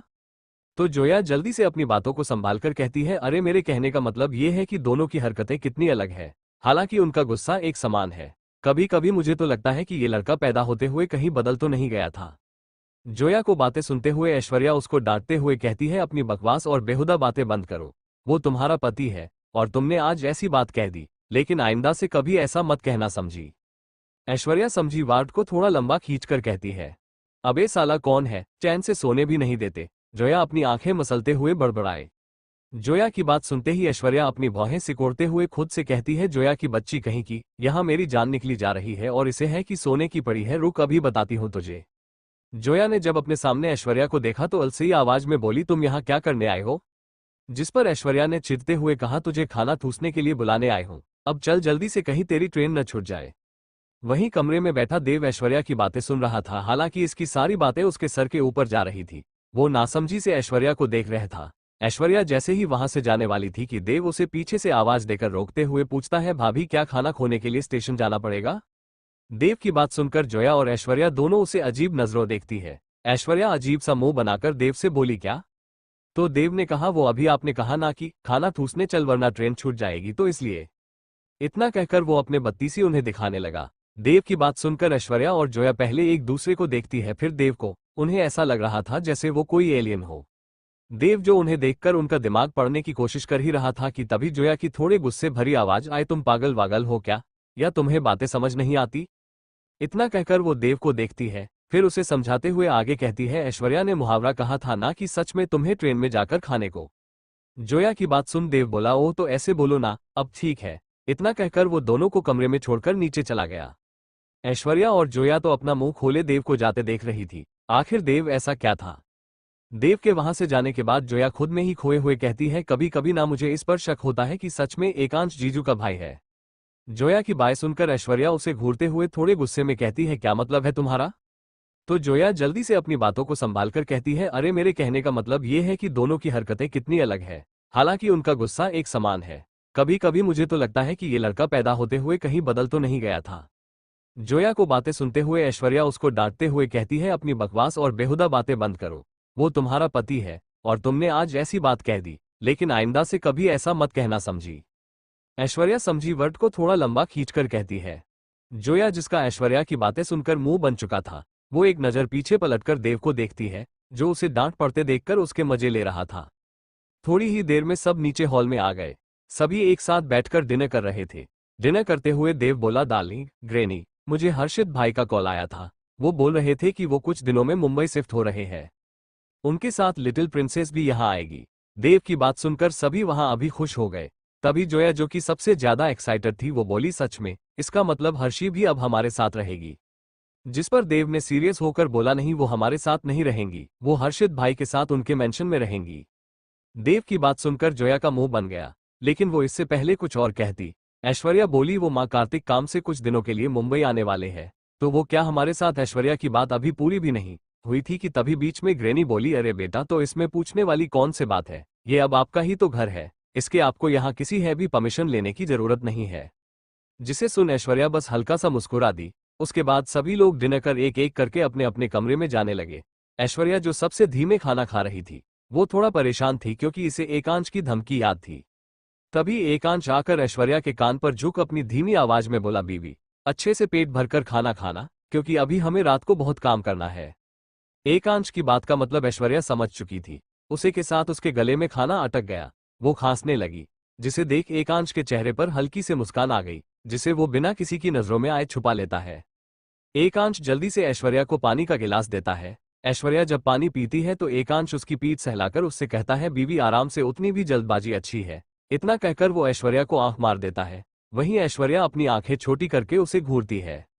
एकांश फिर अपने कमरे में चला गया। अब डाइनिंग टेबल पर ऐश्वर्या और जिया बचे थे। दोनों ही एक दूसरे से काम की बातें करने लगी। तभी ऐश्वर्या बोली, हमें माँ का कॉल आया था। वो हमारे राज्याभिषेक के लिए बोल रही थी। जिस पर जोया रोटी का एक बाइट लेते हुए कहती है, हाँ तो उसमें कौन से बड़ी बात है। तभी ऐश्वर्या बोली, जोया विल बी सीरियस। जिसे सुन जोया बिना किसी भाव के ऐश्वर्या को देखते हुए कहती है, ओक बताओ तो मुझे क्या करना है। ऐश्वर्या कुछ सोचते हुए बोली, तुम्हें सबसे पहले उन लोगों का पता लगाना है जिन्हें मेरे रानी बैनर्स प्रॉब्लम है, क्योंकि वो जरूर मेरे राज्याभिषेक में प्रॉब्लम क्रिएट करेंगे। जोया अपने दोनों हाथ को बांधते हुए बोली, मुझे एक बात समझ नहीं आती। तुम अकेले पूरे लंदन पर राज कर सकती हो। अंडरवर्ल्ड में भी किसी की औकात नहीं जो तुमसे उलझने के बारे में सोचे भी। तो फिर तुम जयपुर के लिए इतनी सीरियस क्यों हो, जबकि वो तुम्हारे लिए कुछ बड़ी बात नहीं। ऐश्वर्या की बात का जवाब देते हुए बोली, तुमने जो कहा सच है, लेकिन ये तुम भी जानती हो कि मेरे कितने दुश्मन हैं, और मैं नहीं चाहती कि मेरी वजह से यहाँ किसी को भी कोई परेशानी हो। अगर मेरे दुश्मनों को पता चल गया कि मैं कौन हूँ और कहाँ हूँ तो इन सबसे मेरी फैमिली पर भी खतरा बढ़ सकता है। जोया बोली, ऐश्वर्या तुम कुछ ज्यादा ही सोच रही हो। ऐसा कुछ नहीं होगा, क्योंकि अब तुम अकेली नहीं, एशिया का किंग तुम्हारे साथ है। तो फिर तुम क्यों नहीं समझ रही। ऐश्वर्या बोली, मैं नहीं, तुम मेरी बात को नहीं समझ रही। जब तक मेरी रियल आइडेंटिटी सीक्रेट है तब तक सब सेफ है, लेकिन जब सबको इस बारे में पता चलेगा तो इतना बोल ऐश्वर्या शांत हो गई। वहीं जोया भी उसकी फीलिंग समझ सकती थी, क्योंकि उसे भी अपने से ज्यादा उन लोगों की परवाह होने लगी थी जो उसे अपनी बेटी मानते थे। बातें करने के बाद दोनों अपने अपने कमरे की तरफ चली गई। एकांश के कमरे के बाहर ऐश्वर्या कमरे के बाहर खड़ी अपने दोनों हाथों की उंगलियों को एक दूसरे में उलझाए खड़ी थी। उसके चेहरे पर परेशानी और डर के मिले जुले भाव थे। वो बोली, क्या करूं मैं, जाऊं या नहीं। कुछ देर तक ऐसे ही सोचने के बाद ऐश्वर्या के चेहरे पर मुस्कुराहट आ गई और वो खुद से बोली, एक काम करती हूँ, आज रात मैं गेस्ट रूम में जाकर सो जाती हूँ। हाँ, यही सही रहेगा उस एक्डू से बचने का। हालांकि ऐश्वर्या किसी से भी नहीं डरती थी, लेकिन वो एकांश के सामने कमजोर हो जाती थी। ये क्यों उसे खुद नहीं पता। ऐश्वर्या जैसे ही अपने कदम वहां से जाने के लिए मुड़ती है कि तभी एकदम से कमरे का दरवाजा खुलता है और उनसे दो मजबूत हाथ ऐश्वर्या को कमरे के अंदर खींच लेते हैं और इसके फौरन बाद दरवाजा दोबारा से बंद हो जाता है। ये सब इतनी जल्दी में हुए था कि ऐश्वर्या को कुछ भी समझने का मौका नहीं मिला। ऐश्वर्या का दिल इस वक्त जोरों से धड़क रहा था, जैसे वो अभी निकलकर बाहर आ जाएगा। कमरे में अंधेरा था, जिस वजह से उसे कुछ भी साफ नहीं दिखाई दे रहा था। उसे बस अपने सामने दो नीली आंखें दिख रही थी, जिनमें चमक थी। ऐश्वर्या इन आंखों को अच्छे से पहचानती थी। एकांश कोई नहीं, एकांश था। ऐश्वर्या हैरानी और शर्म के मिले जुले भाव से उन्हें देख रही थी। इस वक्त एकांश का हाथ ऐश्वर्या की कमर पर तो उसका दूसरा हाथ ऐश्वर्या की पीठ और था। वहीं ऐश्वर्या एकांश से दूर होने की कोशिश कर रही थी। ऐश्वर्या बोली, एकांश ये आप क्या कर रहे हैं, छोड़िए हमें। ऐश्वर्या की आवाज धीमी थी, जिसे सुनकर एकांश के चेहरे पर शरारती मुस्कान आ गई। इसलिए वो ऐश्वर्या को परेशान करने के लिए उसके कान के पास झुककर अपनी सेडेक्टिव आवाज में कहता है, इतनी भी क्या जल्दी है जान, अभी तो मैंने कुछ किया भी नहीं है और पूरी रात भी तो बाकी है ना। इतना कहकर वो ऐश्वर्या के ईयरलोब पर बाइट कर लेता है। एकांश के ऐसा करने से ऐश्वर्या के मुंह से आह निकल गई। ऐश्वर्या की आंखें बंद थी और वो एकांश से दूर होने की कोशिश कर रही थी। ऐश्वर्या अपने दोनों हाथों को एकांश से सीने पर रखकर उसे धक्का देती है, लेकिन शायद ही एकांश पर उसका असर हो। एकांश अपनी जगह से एक इंच भी नहीं हिल पाता। आखिर में थक हार कर ऐश्वर्या गुस्से में एकांश को देखती है, जो उसे देखकर मुस्कुरा रहा था। ऐश्वर्या चिढ़कर एकांश से बोली, तुम चाहते क्या हो। एकांश बोला, तुम्हें एल वॉन्ट ईट यू। एकांश की बात सुनते ही ऐश्वर्या का पूरा चेहरा शर्म से लाल हो गया। ऐश्वर्या को ऐसे शर्माते देख एकांश उसका चेहरा अपने दोनों हाथ से पकड़कर उसे देखता है। एकांश उसके होठों की तरफ झुकने लगा। वहीं ये देख ऐश्वर्या अपनी आंखें कसके बंद कर लेती है। तभी एकांश उसके होठों पर अपने होठ रखकर उसे किस करने लगता है। हालांकि ये सब ऐश्वर्या के साथ पहले भी हो चुका था, लेकिन फिर भी वो एकांश के छूने मात्र से शर्म से पानी पानी हो जाती थी और ऐश्वर्या की यही बात एकांश को उसका दीवाना बनाती थी। एकांश ऐश्वर्या को पूरे पैशन के साथ किस कर रहा था। वो कभी उसके लोअर लिप को किस करता तो कभी उसके ऊपर के होठों पर किस और बाइट करता। ऐश्वर्या एकांश के छूटने की कोशिश कर रही थी, लेकिन एकांश ने उसके दोनों हाथ को ऊपर दरवाजे से सटा दिया था, जिस वजह से ऐश्वर्या हिल भी नहीं पा रही थी। आखिर में जब ऐश्वर्या को सांस लेने में तकलीफ होने लगती है, तब जाकर एकांश उसके होठों को आजाद करता है। एकांश के छोड़ते ही ऐश्वर्या लंबी लंबी सांसें लेकर खुद को नॉर्मल करने लगी। वहीं एकांश ऐश्वर्या के बालों को उसके कंधे से हटाकर अपने होठ को ऐश्वर्या की गर्दन पर रख देता है और उसे किस और लीक करने लगता है।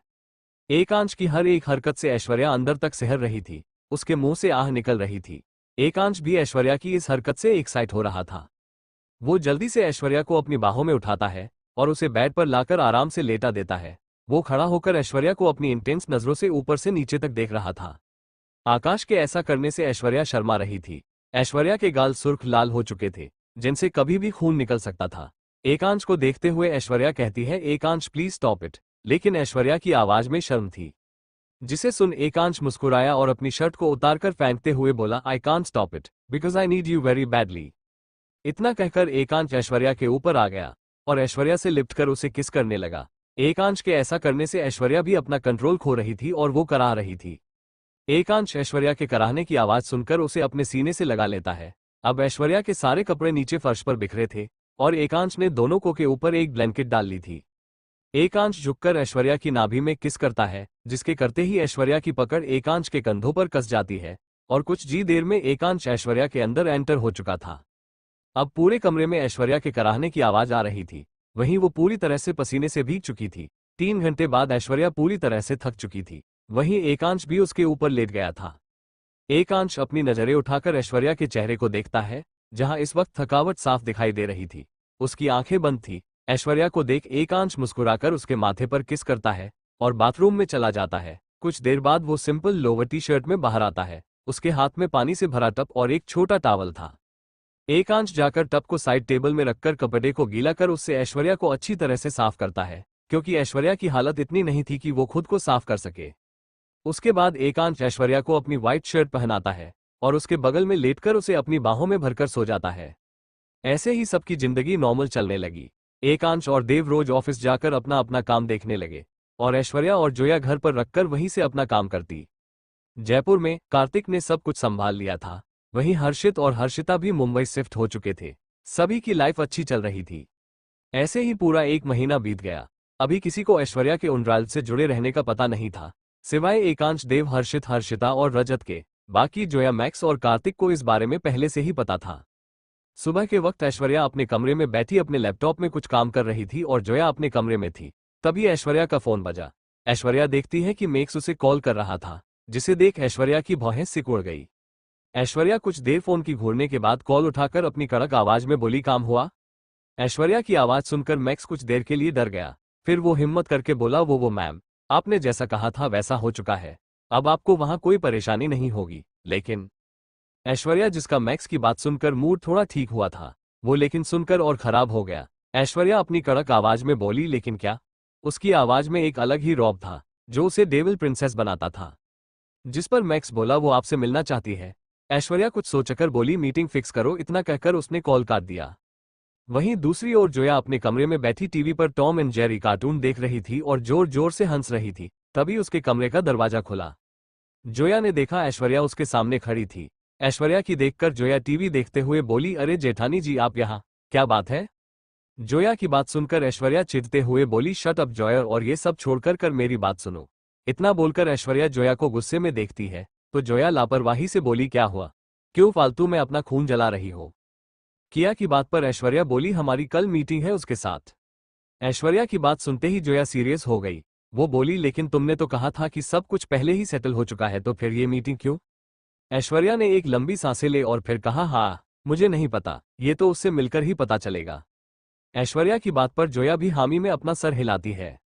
वहीं दूसरी ओर जयपुर में कार्तिक के केबिन में कार्तिक अपनी कुर्सी पर बैठकर अपना काम कर रहा था। उसकी शर्ट की बाहें मुड़ी हुई थी। वहीं उसके शर्ट के ऊपर की 2 बटन खुली थी, जिससे उसका मस्कुलर सीना साफ दिख रहा था। उसके बाल मैसी हो चुके थे, जिसकी कुछ लट उसके चेहरे पर आ रही थी। वहीं आंखों में व्हाइट लेंस का चश्मा चढ़ाए कार्तिक बहुत हॉट और अट्रैक्टिव लग रहा था। कार्तिक अपने हाथ में पकड़े पेन को हिलाते हुए सामने रखी फाइल पढ़ रहा था कि तभी उसकी नजर सामने दरवाजे पर गई, जहां एक लड़की, जिसने baby pink colour Anarkali suit पहन रखा था, उसके हाथ में भर भर चूड़ियां थी। उसने साइड चोटी बांधी थी मांग में सिंदूर और चेहरे में मेकअप के नाम पर सिर्फ काजल और रेड लिपस्टिक। ये कोई और नहीं रुचि थी, जिसके हाथों में एक टिफिन बॉक्स था। रुचि को देखते ही कार्तिक के चेहरे पर प्यारी से मुस्कान आ गई। कार्तिक बोला, तुम वहां कब से खड़ी हो? वहीं रुचि चलकर कमरे में आ गई और सामने वाली कुर्सी पर बैठते हुए बोली, तभी जब आप मेरी सौतन के साथ बिजी थे। रुचि की बात सुनकर कार्तिक अपनी भौहें उचकाकर उसे देखने लगा। तो रुचि बोली, अरे आपका काम और कौन, जब देखो तब बस उसी में लगे रहते हो, ना खाने की चिंता न सोने की। जिस पर कार्तिक बोला, उन सबके लिए तुम तो हो ना मेरा ख्याल रखने के लिए। जिसे सुन रुचि शर्माने लगी। रुचि को शर्माते देख कार्तिक बोला, तुम्हें क्या हुआ? तुम्हारे गाल उतने लाल क्यों हैं? दरअसल शर्माने की वजह से रुचि के गाल लाल हो गए थे। रुचि खुद को नॉर्मल दिखाने का कोशिश करते हुए अपने दोनों गालों पर हाथ रख लेती है और कहती है, वो कुछ नहीं, आप चलकर खाना खा लीजिए, वरना वो ढेंडा हो जाएगा। कार्तिक भी रुचि को ज्यादा परेशान न करते हुए चुपचाप खाना खा लेता है। खाना खाने के बाद रुचि जैसे ही खड़े होने की होती है कि तभी कार्तिक उसका हाथ पकड़कर उसे अपनी गोद में बैठा लेता है और कहता है, ऐसे कैसे जाने दूं बेबी, तुमने मुझे खाना तो खिला दिया लेकिन मेरी स्वीट। इतना कहकर कार्तिक रुचि के लाल होठों को देखता है। वहीं रुचि, जो कार्तिक के कहने का मतलब समझ चुकी थी, वो हल्का गुस्सा दिखाते हुए बोली, आप ना बहुत बेशर्म होते जा रहे हैं। जिस पर कार्तिक बोला, वो भी सिर्फ तुम्हारे लिए। इतना कहकर कार्तिक रुचि के होठों पर अपनी उंगली फिराता है और फिर उसके होठों पर अपने होठ रख उसे सॉफ्टली किस करने लगता है। वहीं उसका एक हाथ रुचि की कमर पर, उसका दूसरा हाथ रुचि की गर्दन के पीछे था। कार्तिक कभी रिचू की लोअर लिप तो कभी उसकी ऊपर वाली होठ पर सक और बाइट करता। धीरे धीरे उसकी किस पसीनेट होने लगी थी। दोनों अभी किस कर ही रहे थे कि तभी कोई कार्तिक के केबिन का डोर नॉक करता है, जिसे पहले तो कार्तिक इग्नोर करता है, लेकिन दोबारा से दरवाजा खटखटाने की आवाज सुनकर कार्तिक रुचि के होठों को छोड़कर गुस्से में दरवाजे की तरफ देखने लगता है।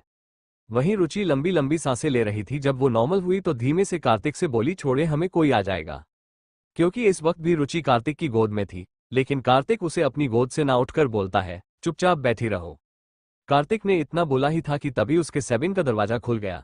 कार्तिक सामने देखता है तो उसकी आंखें फटी की फटी रह जाती है। वो तो जैसे सदमे में चला गया था। वही हाल रुचि का भी था।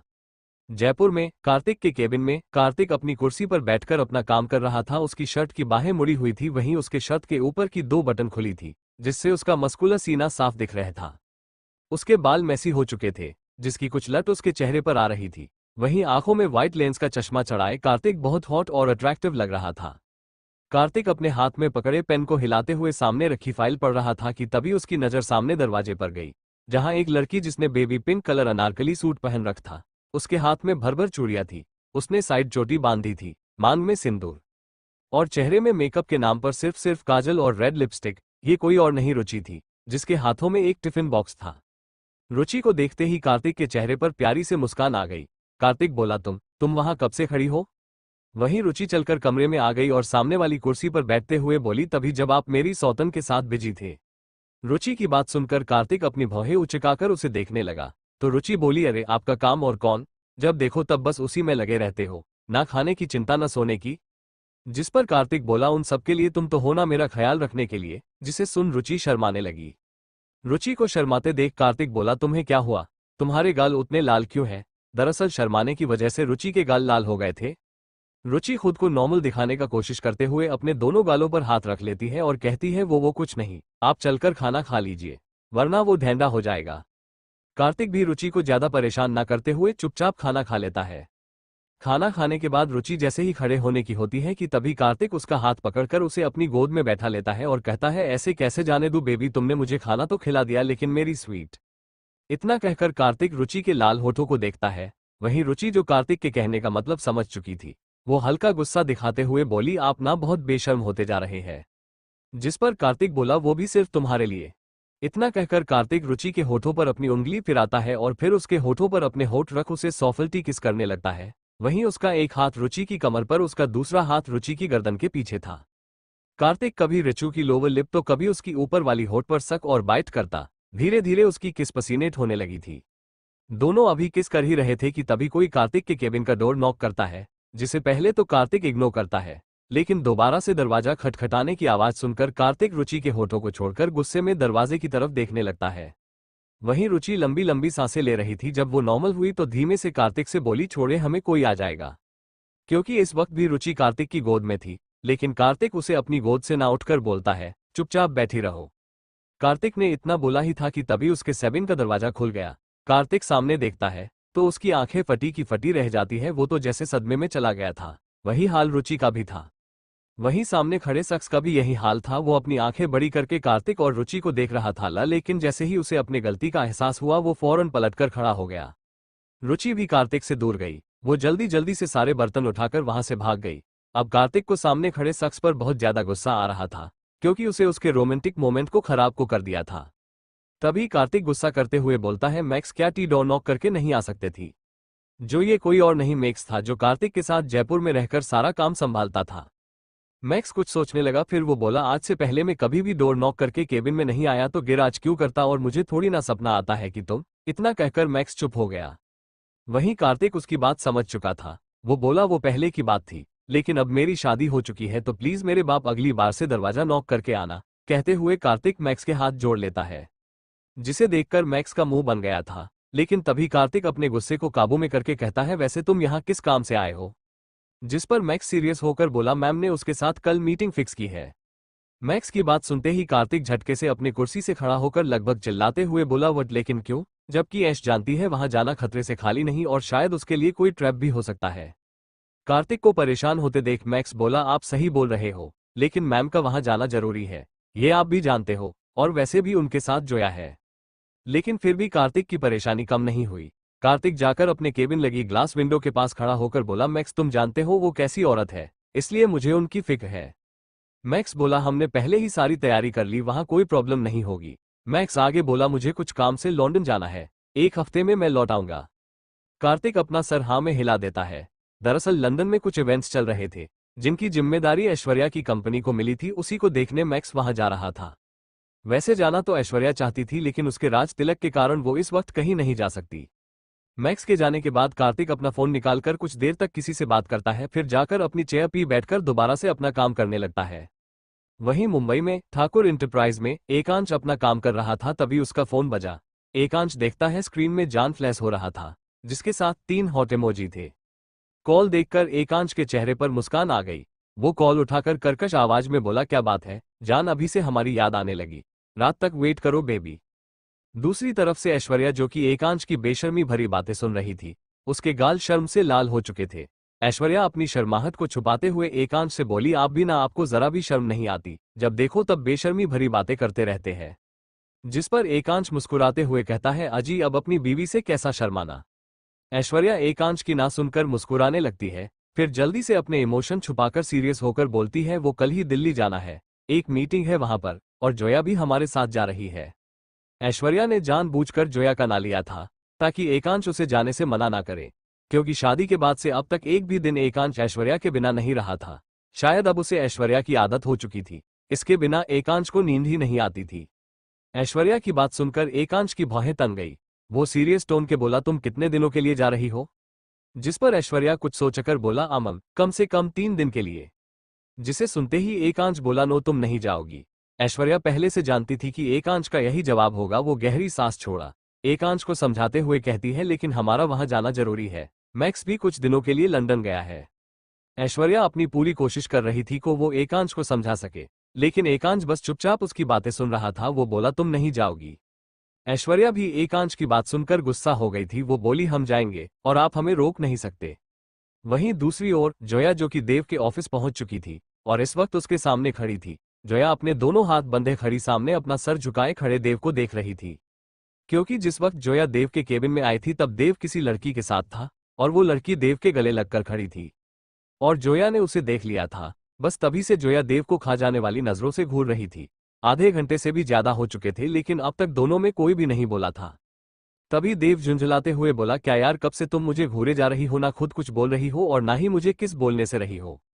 कहते हुए देव जोया की तरफ अपने कदम बढ़ा रहा था, लेकिन इससे पहले वो जोया तक पहुंच पाता, जोया उसे अपना हाथ दिखाकर बीच में ही रोक देती है। जोया गुस्से में बस इतना कहती है, वो लड़के कौन थी और यहाँ तुम्हारे सेबिन में क्या कर रही थी, वो भी तुमसे चिपककर। जोया लास्ट वार्ड को लंबा खींचकर कहती है। देव जो किया को इतने गुस्से में देखकर ही डर गया, तो अपने मन में बोला, अबे यार देव, अब कहाँ फंस गया तू? अगर इससे सच बताएगा तो भी पिटना है और झूठ बोलेगा तब भी पिटेगा। देव सोच ही रहा था कि तभी जोया बोली, मैंने कुछ पूछा है, बोलो। जिस पर देव जल्दी से बोलता, अरे बता तो रहा हूं मेरी माँ, अब की छोटे बच्चे की जान लोगी। देव की बात सुनकर जोया उसे घूर कर देखती है। देव सोच ही रहा था कि तभी जोया बोली, मैंने कुछ पूछा है, बोलो। जिस पर देव जल्दी से बोलता, अरे बता तो रहा हूं मेरी माँ, अब की छोटे बच्चे की जान लोगी। देव की बात सुनकर जोया उसे घूर कर देखती है। जिस पर देव अपना क्यूट सा फेस बनाकर कहता है, अरे मैं कुछ नहीं कर रहा था, वो छिपकली देखकर डर गई और सीधा आकर मुझसे चिपक गई। इसमें मेरी कोई भी गलती नहीं है, सच्ची तुम्हारी कसम। देव की बात पर जोया खुद से बड़बड़ाकर कहती है, वो खुद तो किसी छिपकली से कम नहीं लगती, बल्कि छिपकली को उससे डर लगना चाहिए। जोया को खुद से बातें करते देख देव धीमे कदमों से जोया के पास जाकर उसे पीछे से हग करके अपनी बाहों में भरते हुए बोला, जान तुम जानती हो मैं तुम्हारे अलावा और किसी लड़की की तरफ देखता तक नहीं। तुम्हें अपने देव पर भरोसा है ना? देव प्यार से जोया के कंधे पर अपना सर रखकर कहता है। जिस पर जोया बोली, तुम पर, लेकिन उन छिपकलियों पर नहीं। जोया को ऐसे जेलस होते देख देव को हंसी आ रही थी, लेकिन वो हंसता नहीं, क्योंकि वो जानता था कि अगर वो हंसा तो जोया उसे नहीं छोड़ने वाली। इसलिए वो अपनी हंसी दबाए चुपचाप खड़ा रहा। कुछ देर तक वैसे ही खड़े रहने के बाद देव जोया को लेकर सोफे पर बैठ गया। जोया देव की गोद में बैठी थी और देव के दोनों हाथ उसकी कमर पर लिपटे हुए थे। देव जोया की कमर पर हाथ फेरते हुए बोला, वैसे बेबी तुम यहाँ क्यों आई थी? देव की बात सुनकर जोया अपने सर पर हाथ मारते हुए बोली, ओ शिट, उस भूतनी के चक्कर में मैं जिस काम से यहाँ आई थी वो तो भूल ही गई। जोया को खुद से बात करते देख देव उसको अपनी तरफ पलटता है और पूछता है, कौन सा काम बेबी? जिस पर जोया कुछ सोचकर बोली, कल हम दिल्ली का रहे हैं। जोया की बात पूरी भी नहीं हुई थी कि बीच में ही देव बोला, लेकिन मैं यहाँ का काम ऐसे अचानक छोड़कर। ओह हेलो, मैंने कब कहा कि तुम जा रहे हो? देव की बात पूरी होने से पहले ही जोया उसकी बात बीच में काटकर कहती है। जोया की बात सुनकर देव को जैसे झटका सा लगता है। वो हैरानी भरे भाव से बोला, तो फिर? जोया बोली, हमसे मेरा मतलब मैं और ऐश्वर्या, तुम नहीं। देव बोला, लेकिन क्यों और कितने दिनों के लिए? जोया लापरवाही से बोली, वो हमें वहां कुछ काम है और हमें वहां कम से कम 4 से 5 दिन तो लग ही जाएंगे। जोया की बात से जैसे देव को झटका सा लगता है। वो एकदम से बोला, क्या 4-5 दिन के लिए? तो तब तक मेरा क्या होगा, मैं क्या करूंगा तुम्हारे बिना? देव बिल्कुल किसी छोटे बच्चों की तरह बोल रहा था, जिसे उसकी मां छोड़कर जा रही हो। जोया पहले तो देव को घूर कर देखती है, फिर कहती है, मैं कोई हमेशा के लिए नहीं जा रही जो ऐसा रिएक्ट कर रहे हो। लेकिन देव कहाँ सुनने वाला था, वो बोला, नहीं तुम नहीं जाओगी। देव की बात सुनकर ऐश्वर्या उसे अपनी आंखें छोटी करके घूरती है और कहती है, मैंने तुमसे पूछा नहीं है, समझे, बताया है। और मैं कल दिल्ली जा रही हूँ, मतलब जा रही हूँ। मैं भी देखती हूँ कौन मुझे रोकता है। इतना कहकर जोया गुस्से में देव की गोद से खड़ी हो जाती है और बिना देव की तरफ देखे सेबिन से बाहर निकल जाती है। वो अभी जा ही रही थी कि तभी उसकी नजर उसी लड़की पर गई जो कुछ देर पहले देव के केबिन में उससे चिपकी खड़ी थी। वो लड़की देव के केबिन पास खड़ी होकर छुप छुप कर उनकी बातें सुनने की कोशिश कर रही थी, लेकिन अफसोस देव का केबिन साउंड प्रूफ था, जिसके कारण वो कुछ भी नहीं सुन पाए। जब जोया उस लड़की को देखती है तो गुस्से में उसकी आंखें छोटी हो जाती है और वो घूर कर उसे देखने लगती है। वहीं लड़की जोया को अपने सामने देखकर पूरी तरह से डर गई थी। जिसे देखते हुए किया बोली, तुम यहाँ कहाँ कर रही हो? क्या तुम्हारे पास कोई काम धंधा नहीं है? जोया की आवाज से गुस्सा साफ झलक रहा था। जिसे सुन लड़की बोली, वो मैम, वो मैं लड़की को ऐसे हकलाते देख जोया को उस पर कुछ शक होता है, इसलिए वो थोड़ी ऊंची आवाज में कहती है, क्या वो मैं लगा रखा है? सीधा सीधा बोलते नहीं बनता क्या? अब तो उस लड़की जिसका नाम नीलू था वो बोली, सॉरी मैम, वो एक्चुअली मुझे इन डॉक्यूमेंट्स पर सर के साइन चाहिए थे, इसलिए। नीलू की बात सुन जोया उसे ऊपर से नीचे तक देखती है, फिर कहती है, लेकिन ये काम तो अमन का है, तो फिर तुम? अब जोया का शक उस पर और बढ़ता जा रहा था। तभी नीली जल्दी से बोली, वो मैम, अमन सर ने ही हमें देव सर से इस पर साइन करवा कर ले को कहा था। जोया कुछ देर सोचती है, फिर उसे जाने का इशारा करती है। नीलू के जाने के बाद जोया अपनी चिन को सहलाते हुए खुद से कहती है, ये लड़की मुझे ठीक नहीं लग रही, जरूर उसमें कुछ तो गड़बड़ है, पता लगाना पड़ेगा। इतना कहकर जोया अपना फोन निकालती है, फिर किसी को कॉल करके उस आदमी से कुछ देर बात करके कॉल काट देती है और जाने से पहले एक बार देव की सेबिन की तरफ देखती है और फिर वहां से चली जाती है। अगले दिन ऐश्वर्या और जोया दोनों ही मुंबई से दिल्ली के लिए अपने प्राइवेट जेट से निकल चुकी थी। कल रात से एकांश भी घर नहीं आया था और देव ने जोया को रोकने की बहुत कोशिश की, लेकिन देव की कहाँ चलने वाली थी जोया के सामने। आखिर में देव हार मानकर जोया को जाने देता है, लेकिन देव अभी भी उदास था और उसका कारण था जोया का उसे दूर होना, क्योंकि अब वो जोया के बिना नहीं रह पाता था। दिल्ली एयरपोर्ट में दो खूबसूरत लड़कियां जिन्होंने काले कपड़े पहन रखे थे, हील वाले काले बूट्स के साथ, चेहरे पर काला दिन मास्क और आंखें में शेड्स, दोनों ने बालों को हाई पोनीटेल में बांधा था। दोनों का परफेक्ट फिगर किसी को भी अट्रैक्ट करने के लिए काफी था, लेकिन उनके चेहरे पर इस वक्त कोई एक्सप्रेशन नहीं थी। वो डेविल की रानी लग रही थी। दोनों ही बला की खूबसूरत, लेकिन उनका ऑरा किसी को भी डराने के लिए काफी था। एयरपोर्ट में सभी लोग उन्हें ही देखने की कोशिश कर रहे थे, क्योंकि उन दोनों को काले कपड़े पहने गार्ड्स ने घेर रखा था। जिनके कपड़ों पर कोई भी लोगो नहीं था, लेकिन उन गार्ड्स को देखकर कोई भी कह सकता था कि वो वेल ट्रेन्ड है। सभी गार्ड्स उन दोनों लड़कियों को प्रोटेक्ट कर रहे थे। वो लड़कियां कोई और नहीं, जोया और ऐश्वर्या थी। उसके बाद सभी एयरपोर्ट से अपनी मंजिल की तरफ निकल गए। कुछ ही देर में उन गाड़ियों का काफिला एक बड़ी सी बिल्डिंग के सामने आकर रुका। 50 मंजिला ऊंची इमारत को बाहर से दिखने में काफी सुंदर थी, जिस पर बड़े बड़े अक्षरों से माई वर्ल्ड लिखा था।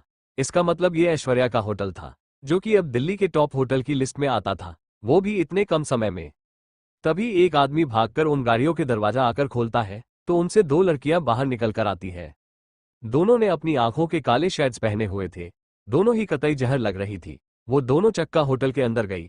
दोनों देखती है, होटल का पूरा इंटीरियर डिजाइन व्हाइट और ग्रे कलर का था, जो पूरे होटल को क्लासी लुक दे रहा था। साथ में वहां पर रखा हर एक सामान बाहर देश से मंगाया गया था। वो लड़कियां जैसे ही अंदर पहुंचती है, उनके पास होटल का मैनेजर कुछ स्टाफ के साथ आता है, जो उनके स्वागत के लिए सुबह से खड़ा था। वो उन दोनों लड़कियों के सामने अपना सर झुकाकर अदब के साथ कहता है, गुड मॉर्निंग मैम, मैं यहाँ का मैनेजर हूँ। लेकिन वो दोनों लड़कियां उस पर ज्यादा ध्यान नहीं देती। दोनों अपना सर हाँ में हिलाती है। दोनों के फेस पर मास्क था, इसलिए उन्हें पहचान पाना मुश्किल था। वो दोनों कुछ देर तक आसपास का मुआयना करती है और फिर बिना मैनेजर से कुछ भी बोले दोनों लिफ्ट की तरफ बढ़ जाती है, जो कि सीधा टॉप फ्लोर पर जाकर रुकती थी। ये लिफ्ट खासकर उस होटल के मालिक के लिए बनाई गई थी और वहां उनकी प्राइवेसी का भी ध्यान रखा गया था, ताकि उन्हें कोई प्रॉब्लम ना हो। पूरा का पूरा टॉप फ्लोर, जिस पर बस कुछ लोगों को ही जाने की परमिशन थी, उसके लिए एक पर्सनल लिफ्ट थी।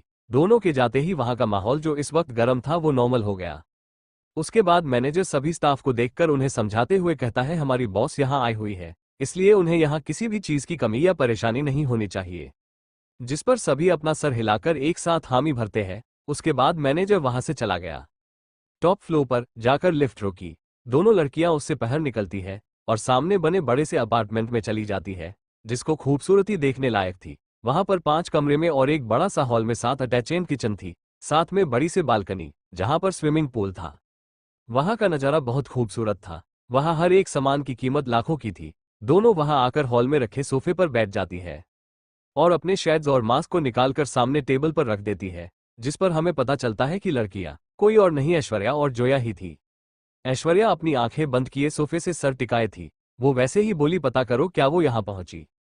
ऐश्वर्या की बात पर जोया अपना सर हाँ में हिलाकर किसी को कॉल लगाती है। थोड़ी देर बात करने के बाद जोया ऐश्वर्या के कहती है वो शाम तक यहां पहुंच जाएगी, जिस पर ऐश्वर्या बस होम कहती है। उसके बाद दोनों अपने अपने कमरे में चली गई।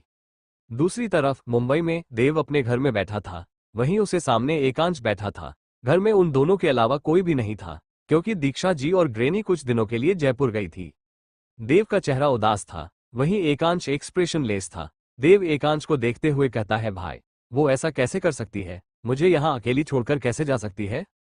एकांश देव की बातों से इरिटेट हो रहा था, इसलिए वो बोला, तुम कोई छोटे बच्चे नहीं हो जो वो हमेशा तुम्हें अपने साथ लेकर घूमेगी। एकांश की बात सुनकर देव का मुंह बन गया। देव कुछ भी बोलता उससे पहले एकांश बोला, चुपचाप से ऑफिस जाओ और अपना काम करो। इतना कहकर एकांश खड़ा हो गया और अपने कमरे की तरफ चला गया। पहले तो देव कुछ देर तक एकांश को देखता है, फिर वो भी उठकर वहां से चला जाता है। एकांश, जिसके दिमाग में अभी भी ऐश्वर्या की बातें चल रही थी, वो कुछ सोचकर किसी को कॉल करता है। कुछ रिंग जाने के बाद दूसरी तरफ से रजत की आवाज आई, यस बॉस। एकांश अपना एक हाथ अपने पेंट की पॉकेट पर डालते हुए कहता है, मैंने जो काम कहा था हो हुआ, उनका कुछ पता चला। जिस पर रजत बोला, यस बॉस, मैम वहां किसी से मिलने गई, लेकिन अभी तक ये कंफर्म नहीं हुआ किससे, वो हम आपको जल्दी पता करके बता देंगे। रजत की बात सुनकर एकांश कॉल काट देता है और कुछ सोचकर क्लोजेट में चला जाता है। वो थोड़ी देर में तैयार होकर बाहर निकला और वहां से चला गया। लंदन एयरपोर्ट में मैक्स एयरपोर्ट पहुंचकर वहां से चेक आउट करके बाहर जा ही रहा था कि तभी एक लड़की आकर उससे टकरा गई। वो जैसे ही गिरने वाली थी, उससे पहले ही मैक्स उसे अपनी बाहों में थाम लेता है। अब मैक्स उस लड़की को देख रहा था जो डर से अपनी आंखें बंद किए हुए थी। उस लड़की को देखकर मैक्स जैसे उसमें कहीं खोसा जाता है। उसे कुछ भी होश नहीं था कि आसपास के लोग उन्हें ही देख रहे थे। वहीं उसके बाहों में जो लड़की थी वो धीमे धीमे अपनी आंखें खोलती है, तो अपने सामने हैंडसम से मैक्स को देखकर उसका दिल जोटोस धड़कने लगता है, जिससे वो की भी हैरान थी। वो मैक्स को देखते हुए अपनी मन में बोली, ओ माय माता जी, ये बंदा कितना ज्यादा हैंडसम है और दिखने में अमीर भी, आज तो मेरी लॉटरी लग गई। वो लड़की सोच जी रही थी कि तभी मैक्स उस लड़की को सही से खड़ा करके उसे अच्छे से देखते हुए बोला, आर यू ऑक। जिस पर लड़की बोली, yeah I am fine, by the way thank you मुझे गिरने से बचाने के लिए। जिस पर मैक्स बस अपना सर हाँ में हिला देता है और वहां से जाने लगता है। जिसे जाते देख उस लड़की का मुंह खुला रह गया। वो बोली, इसकी इतनी हिम्मत, इतनी पटाखा, लड़की को इग्नोर किया जिसकी झलक के लिए लड़के लाइन लगाकर खड़े रहते हैं। फिर कुछ सोचकर मुस्कुराती है और अपने हाथ में पकड़े मोबाइल और पर्स को हिलाते हुए वहां से चली जाती है। मैक्स जैसे ही एयरपोर्ट से बाहर निकलता है तो वो देखता है उसे जो कार लेने आने वाली थी वो अभी तक नहीं आए। इसलिए मैक्स अपना फोन निकालकर किसी को कॉल करने का सोचता है, लेकिन वो जैसे ही अपने पेंट की पॉकेट पर हाथ डालता है तो उसकी आंखें बड़ी हो जाती है और उसके मुंह से एकदम से निकलता है, ओ शिट। दूसरी तरफ मुंबई में देव अपने घर में बैठा था। वहीं उसे सामने एकांश बैठा था। घर में उन दोनों के अलावा कोई भी नहीं था, क्योंकि दीक्षा जी और ग्रेनी कुछ दिनों के लिए जयपुर गई थी। देव का चेहरा उदास था, वहीं एकांश एक्सप्रेशन लेस था। देव एकांश को देखते हुए कहता है, भाई वो ऐसा कैसे कर सकती है, मुझे यहाँ अकेली छोड़कर कैसे जा सकती है। एकांश देव की बातों से इरिटेट हो रहा था, इसलिए वो बोला, तुम कोई छोटे बच्चे नहीं हो जो वो हमेशा तुम्हें अपने साथ लेकर घूमेगी। एकांश की बात सुनकर देव का मुंह बन गया। देव कुछ भी बोलता उससे पहले एकांश बोला, चुपचाप से ऑफिस जाओ और अपना काम करो। इतना कहकर एकांश खड़ा हो गया और अपने कमरे की तरफ चला गया। पहले तो देव कुछ देर तक एकांश को देखता है, फिर वो भी उठकर वहां से चला जाता है। एकांश, जिसके दिमाग में अभी भी ऐश्वर्या की बातें चल रही थी, वो कुछ सोचकर किसी को कॉल करता है। कुछ रिंग जाने के बाद दूसरी तरफ से रजत की आवाज आई, यस बॉस। एकांश अपना एक हाथ अपने पेंट की पॉकेट पर डालते हुए कहता है, मैंने जो काम कहा था हो हुआ, उनका कुछ पता चला। जिस पर रजत बोला, यस बॉस, मैम वहां किसी से मिलने गई, लेकिन अभी तक ये कंफर्म नहीं हुआ किससे, वो हम आपको जल्दी पता करके बता देंगे। रजत की बात सुनकर एकांश कॉल काट देता है और कुछ सोचकर क्लोजेट में चला जाता है। वो थोड़ी देर में तैयार होकर बाहर निकला और वहां से चला गया। लंदन एयरपोर्ट में मैक्स एयरपोर्ट पहुंचकर वहां से चेक आउट करके बाहर जा ही रहा था कि तभी एक लड़की आकर उससे टकरा गई। वो जैसे ही गिरने वाली थी उससे पहले ही मैक्स उसे अपनी बाहों में थाम लेता है। अब मैक्स उस लड़की को देख रहा था जो डर से अपनी आंखें बंद किए हुए थी। उस लड़की को देखकर मैक्स जैसे उसमें कहीं खोसा जाता है। उसे कुछ भी होश नहीं था कि आसपास के लोग उन्हें ही देख रहे थे। वहीं उसके बाहों में जो लड़की थी वो धीमे धीमे अपनी आंखें खोलती है तो अपने सामने हैंडसम से मैक्स को देखकर उसका दिल जोटोस धड़कने लगता है, जिससे वो की भी हैरान थी। वो मैक्स को देखते हुए अपनी मन में बोली, ओ माय माताजी, ये बंदा कितना ज्यादा हैंडसम है और दिखने में अमीर भी, आज तो मेरी लॉटरी लग गई। वो लड़की सोच जी रही थी कि तभी मैक्स उस लड़की को सही से खड़ा करके उसे अच्छे से देखते हुए बोला, आर यू ऑक। जिस पर लड़की बोली, yeah I am fine, by the way thank you मुझे गिरने से बचाने के लिए। जिस पर मैक्स बस अपना सर हाँ में हिला देता है और वहां से जाने लगता है। जिसे जाते देख उस लड़की का मुंह खुला रह गया। वो बोली, इसकी इतनी हिम्मत, इतनी पटाखा, लड़की को इग्नोर किया जिसकी झलक के लिए लड़के लाइन लगाकर खड़े रहते हैं। फिर कुछ सोचकर मुस्कुराती है और अपने हाथ में पकड़े मोबाइल और पर्स को हिलाते हुए वहां से चली जाती है। मैक्स जैसे ही एयरपोर्ट से बाहर निकलता है तो वो देखता है उसे जो कार लेने आने वाली थी वो अभी तक नहीं आए। इसलिए मैक्स अपना फोन निकालकर किसी को कॉल करने का सोचता है, लेकिन वो जैसे ही अपने पेंट की पॉकेट पर हाथ डालता है तो उसकी आंखें बड़ी हो जाती है और उसके मुंह से एकदम से निकलता है, ओ शिट। इतना कहकर मैक्स अपना हाथ सर पर रख लेता है और खुद से कहता है, मेरा वॉलेट। दरअसल हुआ ये था कि मैक्स जिस लड़की से टकराया था उसने चुपके से मैक्स का मोबाइल और वॉलेट चुरा लिया था। मैक्स अब गुस्से में चिल्लाते हुए कहता है, तुमने ये अच्छा नहीं किया। लड़की गुस्से में उसकी आंखें लाल हो चुकी थी और शायद इसका कारण ये था कि आज पहली बार मैक्स के साथ ऐसा हुआ था। जिसके सामने एक आदमी एक सुई तक अपने साथ नहीं ले जा सकता, उसी का एक लड़की ने बटवा मार लिया था। दूसरी ओर वही लड़की जिसने मैक्स का बटवा चुराया था वो बहुत खुश लग रही थी। वो अपने हाथ में पकड़े पर्स को उछालते हुए चल रही थी कि तभी उसके सामने कोई आ गया, जिसे देखते ही उस लड़की के कदम एक जगह ठिठक गए। वो पहले सामने खड़े शख्स को घूर कर देखती है और गुस्से में कहती है, रास्ता छोड़ो मेरा वरना। लड़की इतना बोली ही थी कि उसके सामने खड़ा शख्स घिनौनी हंसी हंसते हुए बोला, क्या जाने मन भला अपने होने वाले पति से कोई ऐसे बात करता है भला, और वैसे तुम्हें देखकर लगता है कि आज कुछ बड़ा हाथ मारा है तुमने। उस आदमी की बात सुनकर लड़की के चेहरे पर चिढ़ भरी मुस्कान आ गई। वो एक नज़र सामने खड़े आदमी को देखती है और गुस्से में कहती है, पहली बात मैं मर जाऊंगी लेकिन तुझ जैसे घटिया इंसान से शादी नहीं करूंगी, और दूसरी बात तू अपने काम से काम रख, क्योंकि मुझे वो लोग बिल्कुल पसंद नहीं जो मेरे काम में टांग अड़े। इतना कहकर वो लड़की अपने सामने खड़े आदमी को साइड कर वहां से चली गई। जिसे जाते देख उस आदमी की गुस्से में मुठिया कस गई। वो गुस्से में अपने दांत पीसते हुए बोला, रीटा अरोरा बहुत हवा में उड़ रही हो, लेकिन बस आज रात तक, क्योंकि उसके बाद तुम्हारी जिंदगी नरक बनने वाली है और उसका श्रेय मुझे जाएगा। इतना कहकर वो आदमी भी वहां से चला गया। शाम को मैक्स इस वक्त माई वर्ल्ड की कंपनी के ऑफिस में बैठा अपने सामने खड़े कुछ लोगों को इंस्ट्रक्शन दे रहा था। उसका मूड कुछ खराब लग रहा था। उसके बाद वो सबको जाने का बोलकर वहीं कुर्सी पर अपना सर पकड़कर बैठ गया उसकी आंखें बंद थी और उसे रह रहकर वही एयरपोर्ट वाली लड़की का चेहरा अपने सामने दिखाई दे रहा था, जिससे अब वो परेशान हो चुका था। गुस्से में मैक्स अपने सामने रखी एक फाइल को फेंकते हुए कहता है, मैं कभी भी किसी से हार नहीं मान सकता। मैं उस लड़की को ढूंढकर उसे ऐसा सबक सिखाऊंगा कि वो हमेशा याद रखेगी। मैक्स खुद से बात कर ही रहा था कि तभी मैक्स के केबिन का दरवाजा खुला, जहां से एक आदमी अंदर आया। उसके हाथ में एक फाइल थी। वो आदमी मैक्स के सामने उस फाइल को करते हुए कहता है, सर, आपने जो एयरपोर्ट की सीसीटीवी फुटेज मंगवाई थी वो ये है। मैक्स उसके हाथ से फाइल लेकर उसमें से एक फोटो निकालकर उसे देखते हुए बोला, उसके बारे में और कुछ पता चला? जिस पर वो आदमी, सर, उसका नाम रीटा अरोरा है और वो यहाँ इंडिया से अपनी बिजनेस की स्टडी करने आई है, जो लंदन यूनिवर्सिटी में पढ़ती है। इतना कहकर वो शांत हो गया तो मैक्स अपनी नज़र फोटो से उठकर सामने की तरफ देखकर बोला, इसके आगे? उस आदमी ने डरते हुए कहा, हमें बस इतना ही पता चला है, बाकी का पता कर रहे हैं। जिसे सुनकर मैक्स को गुस्सा तो बहुत आता है, लेकिन वो उसे बिना कुछ कहे वहां से जाने लगता है। मैक्स कुछ सोच ही रहा था कि तभी उसका फोन बजा। मैक्स ने ऑफिस आते ही सबसे पहले अपने लिए नया फोन ले लिया था। मैक्स टेबल से फोन उठाकर उसमें नंबर देखता है। कॉलर आईडी पर डेविल शैडो लिखा था, जिसे देखकर मैक्स की आंखें चौड़ी हो गई। वो जल्दी से कॉल उठाता है। तभी दूसरी फोन के दूसरी तरफ से आवाज आती है, आज रात रेन क्लब में ड्रग डील होने वाली है, जिसे तुम्हें रोकना है और उन्हें रेंज हाथों पकड़ना है। बात सुनकर मैक्स ऑक कहकर कॉल काट देता है और फिर शाम को क्लब जाने की तैयार करने को कहता है। शाम को रेन क्लब में, ये क्लब एक 7 स्टार होटल के अंदर था। क्लब में चारों तरफ चहल पहल मची थी। वहां की डिम लाइट्स में लाउड म्यूजिक बज रहा था, जिसकी धुन में वहां सभी थिरक रहे थे। वहीं क्लब के एक कोने में काले कपड़े पहने एक आदमी अपने हाथ में वाइन की गिलास पकड़े सामने डांस कर रहे लोगों को देख रहा था। उसने इस वक्त पूरे काले कपड़े पहन रखे थे, जिसमें वो डेविल लग रहा था, लेकिन उसका हैंडसम चेहरा देखकर कोई भी उस पर अपना दिल हार जाए। लेकिन इस खूबसूरत चेहरे पर कोई भी एक्सप्रेशन नहीं थे। वो कोई और नहीं, मैक्स था। वो यहाँ पर ड्रग डील रोकने आया था। उसके साथ वहां कुछ लोग और आए थे, जो यहाँ पर अपना भेष बदलकर घूम रहे थे, क्योंकि अगर वहां किसी भी को उनके बारे में पता चल गया तो दुश्मन चौकन्ना हो जाएगा। वही बीच स्टेज पर जहां पर सभी लोग डांस कर रहे थे, उनके बीच में एक लड़की जिसने गोल्डन कलर की वन पीस वहां रखी थी, जो उसके थाई के ऊपर तक आ रही थी, जिसमें हिट और सेक्सी लग रही थी। वहां कई लोग उसे अपनी लस्ट भरी नजरों से देख रहे थे। वहां कई लोग उसे अपना बनाना चाहते थे, लेकिन वो बस सोच ही सकते थे, क्योंकि वो दिखने में जितनी सुंदर थी वो उतनी ही खतरनाक भी थी। जिसे खुलकर अपनी जिंदगी जीना पसंद था, को फुल मजे से डांस कर रही थी, जैसे उसे किसी से कुछ भी लेना देना नहीं। ये लड़की कोई और नहीं, रीटा थी, जो अपने दोस्तों के साथ क्लब में पार्टी करने आई थी। वो डांस कर रही थी, वही दूर से कोई अपनी जल्दी निगाहों से उसे ना जाने कब से घूरे जा रहा था। रीटा को देखते हुए उसके चेहरे पर तिरछी मुस्कान आ गई। फिर वो एक वेटर को अपने पास बुलाकर उसे कुछ पैसे देते हुए रीटा को तरफ इशारा करता है और अपनी पॉकेट से कुछ पाउडर सा निकालकर उसे रीटा की वाइन में मिला दिया और उसे रीटा के पास भेज दिया।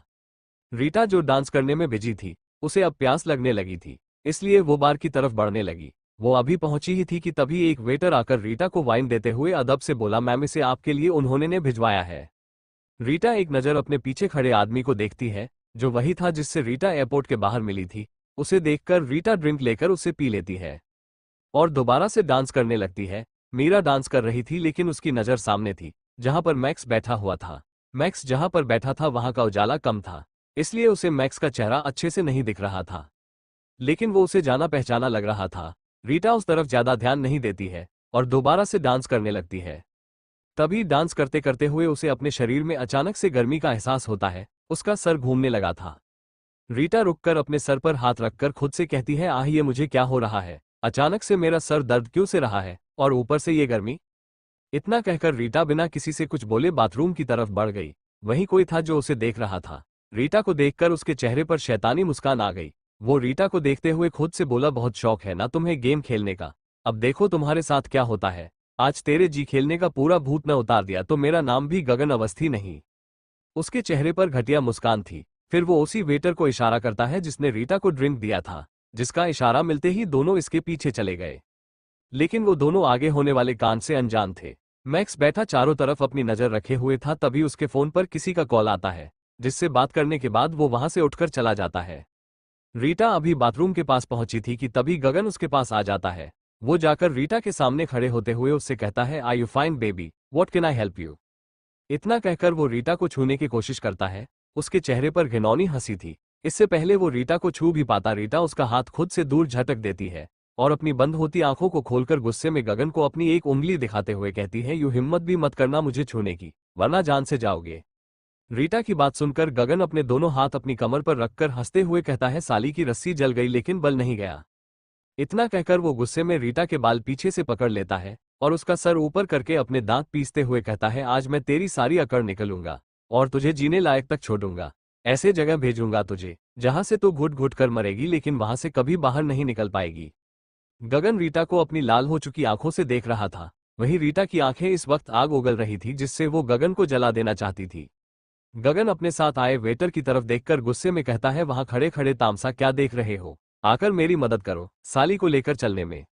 जिसे सुनकर उनके साथ खड़ा आदमी डरकर आगे आया। वो जैसे ही रीटा को पकड़ने वाला था, रीटा ने एक जोरदार लात उसके प्रिवेट पार्ट पर दे मारा, जिसके लगते ही वो आदमी दर्द से करा उठा और वहां पकड़कर फर्श पर ही बैठ गया। जिसे देखकर गगन को उस पर बहुत गुस्सा आता है और वो गुस्से में उसे एक तमाचा जड़ देता है, जिससे रीटा के मुंह के कोने से हल्का खून आने लगा था। वो दोबारा से रीटा को पकड़कर उसे अपने साथ खींचते हुए ले जाने की कोशिश करता है।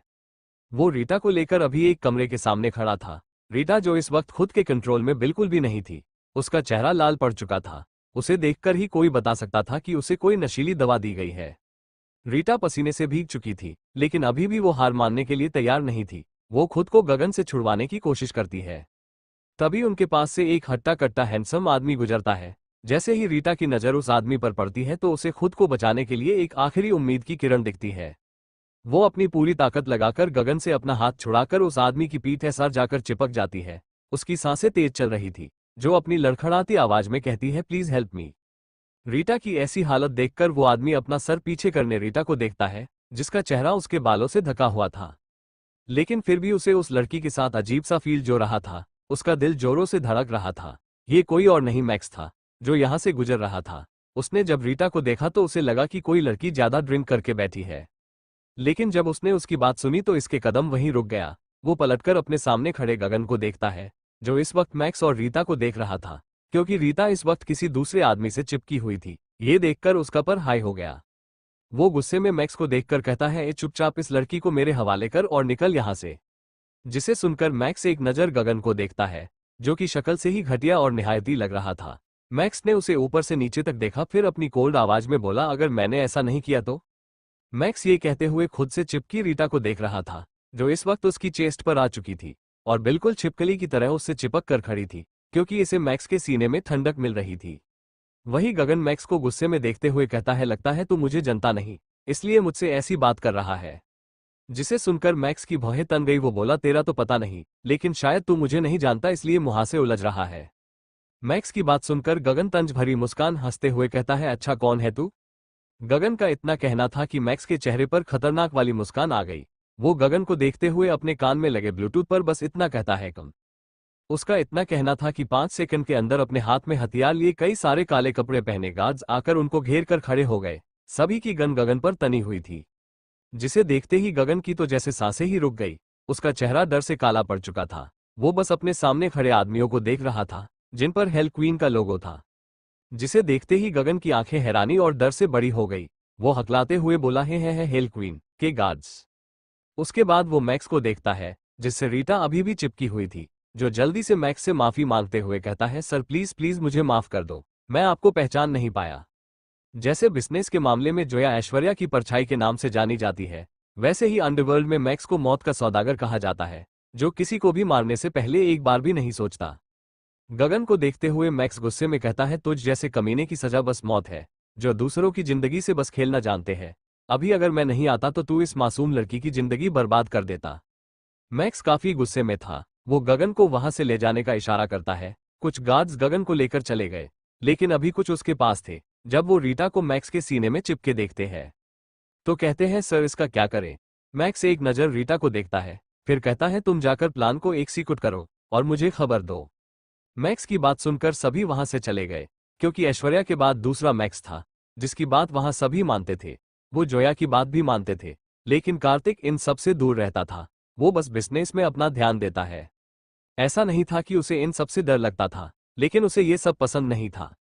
मैक्स एक नज़र रीटा को देखता है, फिर गहरी सांस लेकर वो वही एक रूम बुक करके रीटा को लेकर रूम में चला जाता है। रीटा को बैठकर लेटने के बाद मैक्स खड़ा होता है। वो जैसे ही जाने को होता है कि रीटा उसका हाथ पकड़ लेती है और अपनी मदहोश करने वाली आवाज में कहता है, प्लीज हेल्प मी, मुझे बहुत गर्मी लग रही है, मेरा शरीर तप रहा है। रीटा की बात सुनकर मैक्स समझ गया कि जरूर इसे ड्रग्स का है डोज दिया गया है। वो पलटकर रीटा का चेहरा देखता है तो देखकर शौक रह जाता है। मैक्स खुद से बोला, ये वो वही चोरनी है जिसने मेरा सामान चुराया था। उसे रीटा के ऊपर बहुत गुस्सा आ रहा था, लेकिन इस वक्त रीटा इस हालत में नहीं थी कि वो मैक्स से बात करे या मैक्स उसे कुछ कहे। मैक्स बोला, मैं डॉक्टर को कॉल करता हूँ। इतना कहकर वो अपना हाथ छुड़ाकर फोन करने के लिए पीछे मुड़ता ही है कि रीटा पीछे से उठकर उसकी पीठ से चिपक जाती है। वो कहती है, प्लीज मुझसे दूर मत जाओ, अभी मुझे तुम्हारी जरूरत है, तुम्हारी बॉडी बहुत ठंडी है, प्लीज हेल्प मी। इतना कहकर वो अपने दोनों हाथ मैक्स की कमर और कस देती है, जैसे उसके छोड़ने से वो कहीं भाग जाएगा। वो इससे पहले कुछ करता रीता पीछे पलटी और मैक्स के होठों पर अपने होठ रखकर उसे पैशनेटली किस करने लगी। हालांकि उसे किस करना नहीं आता था, वो बस उसके होठों पर काट रही थी, जिससे मैक्स को दर्द हो रहा था। अब वो भी अपना कंट्रोल खोते जा रहा था, लेकिन वो अपनी हद जानता था, इसलिए वो रीटा को उसके कंधे से पकड़कर खुद से दूर करते हुए कहता है, तुम संभालो खुद को वरना कल बस पछताती रह जाओगी, फिर मुझे दोष मत देना। लेकिन रीता को उसकी बातों को कोई फर्क नहीं पड़ता। वो दोबारा से उसके होठों पर होठ रख उसे चूमने लगती है। रीटा के ऐसा करते ही सोम की मुठ्ठियां कस गई। सोम ने आज तक किसी भी लड़की को अपने करीब तक आने नहीं दिया था। शायद इसका कारण ये था कि उसे लड़कियों पर भरोसा नहीं था। सोम की आंखें फटी रह गई जब रीटा ने उसे किस किया। ये सोम की पहली किस थी। ये याद आते ही सोम को गुस्सा आता है। वो रीटा को खुद से दूर धक्का देकर कहता है, अगर तुम्हें तुम्हारी जान प्यारी है तो रुक जाओ। लेकिन रीटा को तो जैसे कुछ सुनाई ही नहीं दे रहा था। उसे बस सोम से प्यार करना था, इसलिए वो दोबारा से सोम के करीब जाकर उसके होठों पर अपने होठ रखकर उसे ब्लॉक कर देती है और उसे चूमने लगती है। सोम इसे रोकने की कोशिश करता है, लेकिन अब उसकी बॉडी ने भी उसका साथ देना छोड़ दिया था। उसका अपनी बॉडी पर से कंट्रोल खो रहा था, जिसके कारण सोम जल्दी से जाकर रीटा को बेड पर पटकता है और खुद उसके ऊपर आकर उसके होठों को शिद्दत से चूमने लगता है। रीटा भी इसका विरोध नहीं कर रही थी, बल्कि वो उसका हाथ दे रही थी। कुछ ही देर में कपड़े बेड के नीचे पड़े थे और दोनों एक दूसरे की बॉडी पर अपने हाथ फिरा रहे थे। मैक्स की रीटा की ब्रेस्ट को प्रेस कर रहा था, वही रीटा की आंखें पूरे कमरे में गूंज रही थी। जब मैक्स से और बर्दाश्त नहीं होता तो वो एक बार फिर से रीटा को देखता है, जिसका चेहरा ड्रग्स के कारण लाल पड़ चुका था। उसकी आंखें बंद थी और वो मैक्स को महसूस करने की कोशिश कर रही थी। उसके रुक जाने से रीटा अपनी आंखें खोलकर मैक्स को देखती है। मैक्स एक बार फिर से रीटा को सोचने का कहता है, लेकिन रीटा मना करते हुए उसके होठों पर अपने होठ रख देती है, जिसके साथ मैक्स भी उसे किस करने लगता है। इसी के साथ वो उसके पेट पर अपने हाथ फिरा रहा था, जिससे रीटा सिहर रही थी। तभी मैक्स उसके अंदर एंटर करता है, जिससे रीटा की चीख निकल जाती है, लेकिन रीटा की चीख उसके मुंह में ही रह जाती है। रीटा को दर्द हो रहा था, उसकी आंखों से आंसू गिरने लगे, जिसे देख मैक्स थोड़ी देर रुक गया। जब रीटा थोड़ी शांत हुई तो मैक्स उससे दोबारा पूछता है, क्या मैं कंटिन्यू रखूं? जिस पर रीटा अपना सर हाँ में हिला देती है। वो इस वक्त अपने होश में नहीं थी, लेकिन उसका दिल बस मैक्स को चाहता था। मैक्स भी रीटा की बात मानकर उसके साथ इंटीमेट होने लगता है। शुरू शुरू में तो वो जेंटल था, लेकिन समय का साथ वो वाइल्ड हो गया। अब रीटा की चीख पूरे कमरे में गूंज रही थी। वो पसीने से लथपथ हो चुकी थी। लगभग 1 घंटे में रीटा सेटिस्फाई हो चुकी थी। तो वो कराहते हुए मैक्स से रुकने का कहती है, क्योंकि अब उसे दर्द हो रहा था। लेकिन मैक्स इसके माथे पर किस करके कहता है, sorry baby, I am not satisfied. इतना कहकर वो रीटा के दोनों ब्रेस्ट को अपने हाथ से मसलते हुए इसके साथ इंटीमेट होने लगता है। अब रीटा की हालत खराब हो चुकी थी। उसके हाथ मैक्स के बालों पर थे। वो उन्हें खींचते हुए बोली, प्लीज स्टॉप इट, मुझे दर्द हो रहा है। मैक्स बोला, नहीं, लेकिन मैं उसे धीमे करने की कोशिश करूंगा। इतना कहकर रीटा के होठों पर लाइट किस करता है और दोबारा से शुरू हो जाता है। मैक्स ने पूरी रात रीटा को परेशान किया था। वो सुबह रुका, उसने देखा रीटा की आंखें बंद थी। वो सोते हुए खूबसूरत लग रही थी। रीटा को एक नज़र देखने के बाद मैक्स खुद से बोला, आज से तुम पर सिर्फ मेरा हक है। इतना कहकर वो मुस्कुराया और रीटा के शरीर में अपने द्वारा छोड़े लव बाइट के देखने लगा। मैक्स उठकर खड़ा हुआ और बाथरूम में चला गया। कुछ देर बाद वो नहाकर बाहर आता है। इस वक्त उसकी कमर पर एक टॉवल थी, इसके बालों से हल्का पानी टपक रहा था। मैक्स झुककर रीटा के माथे पर किस करता है और उसके बगल में रखे अपने फोन की उठाकर किसी को कुछ इंस्ट्रक्शंस देकर कॉल काट देता है और रीटा के साथ ब्लैंकेट में घुसकर उसे अपने आप से चिपकाकर सो जाता है। दूसरी ओर दिल्ली में ऐश्वर्या और जोया दोनों ही अपनी मीटिंग खत्म करके अपने अपने रूम में वापस आ गई थी। दोनों ही थक गई थी। जोया ऐश्वर्या को देखते हुए कहती है, तुम्हें क्या लगता है हमें ये डील करनी चाहिए? जिस पर ऐश्वर्या कहती है हाँ, जिसे सुनकर जोया कुछ नहीं कहती, क्योंकि वो जानती थी कि वो जो भी करेगी अच्छा ही करेगी। यही सोचकर जोया निस्फिक्र थी। तभी ऐश्वर्या कुछ सोचकर जोया से पूछती है, मैक्स से तुम्हारी बात हुई? जिस पर जोया अपना सरनामे हिला देती है। दोनों अभी बातें कर ही रही थी कि तभी उन्हें अपने अपने कमरे से पानी गिरने की आवाज आई। जैसे ही दोनों जाकर वहां देखती है उनके होश उड़ जाते हैं। ऐश्वर्या जैसे ही अपने कदम वहां से जाने के लिए मोड़ती है कि तभी एकदम से कमरे का दरवाजा खुलता है और उनसे दो मजबूत हाथ ऐश्वर्या को कमरे के अंदर खींच लेते हैं और इसके फौरन बाद दरवाजा दोबारा से बंद हो जाता है। ये सब इतनी जल्दी में हुए था कि ऐश्वर्या को कुछ भी समझने का मौका नहीं मिला। ऐश्वर्या का दिल इस वक्त जोरों से धड़क रहा था जैसे वो अभी निकलकर बाहर आ जाएगा। कमरे में अंधेरा था जिस वजह से उसे कुछ भी साफ नहीं दिखाई दे रहा था। उसे बस अपने सामने दो नीली आंखें दिख रही थी जिनमें चमक थी। ऐश्वर्या इन आंखों को अच्छे से पहचानती थी। एकांश कोई नहीं एकांश था। ऐश्वर्या हैरानी और शर्म के मिले जुले भाव से उन्हें देख रही थी। इस वक्त एकांश का हाथ ऐश्वर्या की कमर पर तो उसका दूसरा हाथ ऐश्वर्या की पीठ और था। वहीं ऐश्वर्या एकांश से दूर होने की कोशिश कर रही थी। ऐश्वर्या बोली, एकांश ये आप क्या कर रहे हैं, छोड़िए हमें। ऐश्वर्या की आवाज धीमी थी जिसे सुनकर एकांश के चेहरे पर शरारती मुस्कान आ गई। इसलिए वो ऐश्वर्या को परेशान करने के लिए उसके कान के पास झुककर अपनी सेडेक्टिव आवाज में कहता है, इतनी भी क्या जल्दी है जान, अभी तो मैंने कुछ किया भी नहीं है और पूरी रात भी तो बाकी है ना। इतना कहकर वो ऐश्वर्या के ईयरलोब पर बाइट कर लेता है। एकांश के ऐसा करने से ऐश्वर्या के मुंह से आह निकल गई। ऐश्वर्या की आंखें बंद थी और वो एकांश से दूर होने की कोशिश कर रही थी।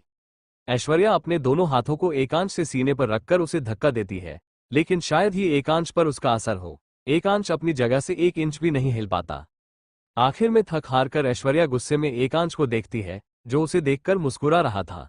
ऐश्वर्या चिढ़कर एकांश से बोली, तुम चाहते क्या हो? एकांश बोला, तुम्हें एल वॉन्ट ईट यू। एकांश की बात सुनते ही ऐश्वर्या का पूरा चेहरा शर्म से लाल हो गया। ऐश्वर्या को ऐसे शर्माते देख एकांश उसका चेहरा अपने दोनों हाथ से पकड़कर उसे देखता है। एकांश उसके होठों की तरफ झुकने लगा। वहीं ये देख ऐश्वर्या अपनी आंखें कसके बंद कर लेती है। तभी एकांश उसके होठों पर अपने होठ रखकर उसे किस करने लगता है। हालांकि ये सब ऐश्वर्या के साथ पहले भी हो चुका था, लेकिन फिर भी वो एकांश के छूने मात्र से शर्म से पानी पानी हो जाती थी और ऐश्वर्या की यही बात एकांश को उसका दीवाना बनाती थी। एकांश ऐश्वर्या को पूरे पैशन के साथ किस कर रहा था। वो कभी उसके लोअर लिप को किस करता तो कभी उसके ऊपर के होठों पर किस और बाइट करता। ऐश्वर्या एकांश के छूटने की कोशिश कर रही थी, लेकिन एकांश ने उसके दोनों हाथ को ऊपर दरवाजे से सटा दिया था, जिस वजह से ऐश्वर्या हिल भी नहीं पा रही थी। आखिर में जब ऐश्वर्या को सांस लेने में तकलीफ होने लगती है, तब जाकर एकांश उसके होठों को आजाद करता है। एकांश के छोड़ते ही ऐश्वर्या लंबी लंबी सांसें लेकर खुद को नॉर्मल करने लगी। वहीं एकांश ऐश्वर्या के बालों को उसके कंधे से हटाकर अपने होठ को ऐश्वर्या की गर्दन पर रख देता है और उसे किस और लीक करने लगता है। एकांश की हर एक हरकत से ऐश्वर्या अंदर तक सहर रही थी। उसके मुंह से आह निकल रही थी। एकांश भी ऐश्वर्या की इस हरकत से एक्साइट हो रहा था। वो जल्दी से ऐश्वर्या को अपनी बाहों में उठाता है और उसे बेड पर लाकर आराम से लेटा देता है। वो खड़ा होकर ऐश्वर्या को अपनी इंटेंस नजरों से ऊपर से नीचे तक देख रहा था। आकाश के ऐसा करने से ऐश्वर्या शर्मा रही थी। ऐश्वर्या के गाल सुर्ख लाल हो चुके थे, जिनसे कभी भी खून निकल सकता था।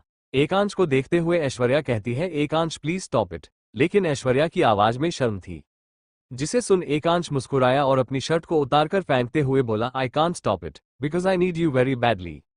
इतना कहकर एकांश ऐश्वर्या के ऊपर आ गया और ऐश्वर्या से लिपट कर उसे किस करने लगा। एकांश के ऐसा करने से ऐश्वर्या भी अपना कंट्रोल खो रही थी और वो कराह रही थी। एकांश ऐश्वर्या के कराहने की आवाज सुनकर उसे अपने सीने से लगा लेता है। अब ऐश्वर्या के सारे कपड़े नीचे फर्श पर बिखरे थे और एकांश ने दोनों को के ऊपर एक ब्लैंकेट डाल ली थी। एकांश झुककर ऐश्वर्या की नाभि में किस करता है, जिसके करते ही ऐश्वर्या की पकड़ एकांश के कंधों पर कस जाती है और कुछ जी देर में एकांश ऐश्वर्या के अंदर एंटर हो चुका था। अब पूरे कमरे में ऐश्वर्या के कराहने की आवाज आ रही थी। वहीं वो पूरी तरह से पसीने से भीग चुकी थी। 3 घंटे बाद ऐश्वर्या पूरी तरह से थक चुकी थी। वहीं एकांश भी उसके ऊपर लेट गया था। एकांश अपनी नजरें उठाकर ऐश्वर्या के चेहरे को देखता है, जहां इस वक्त थकावट साफ दिखाई दे रही थी।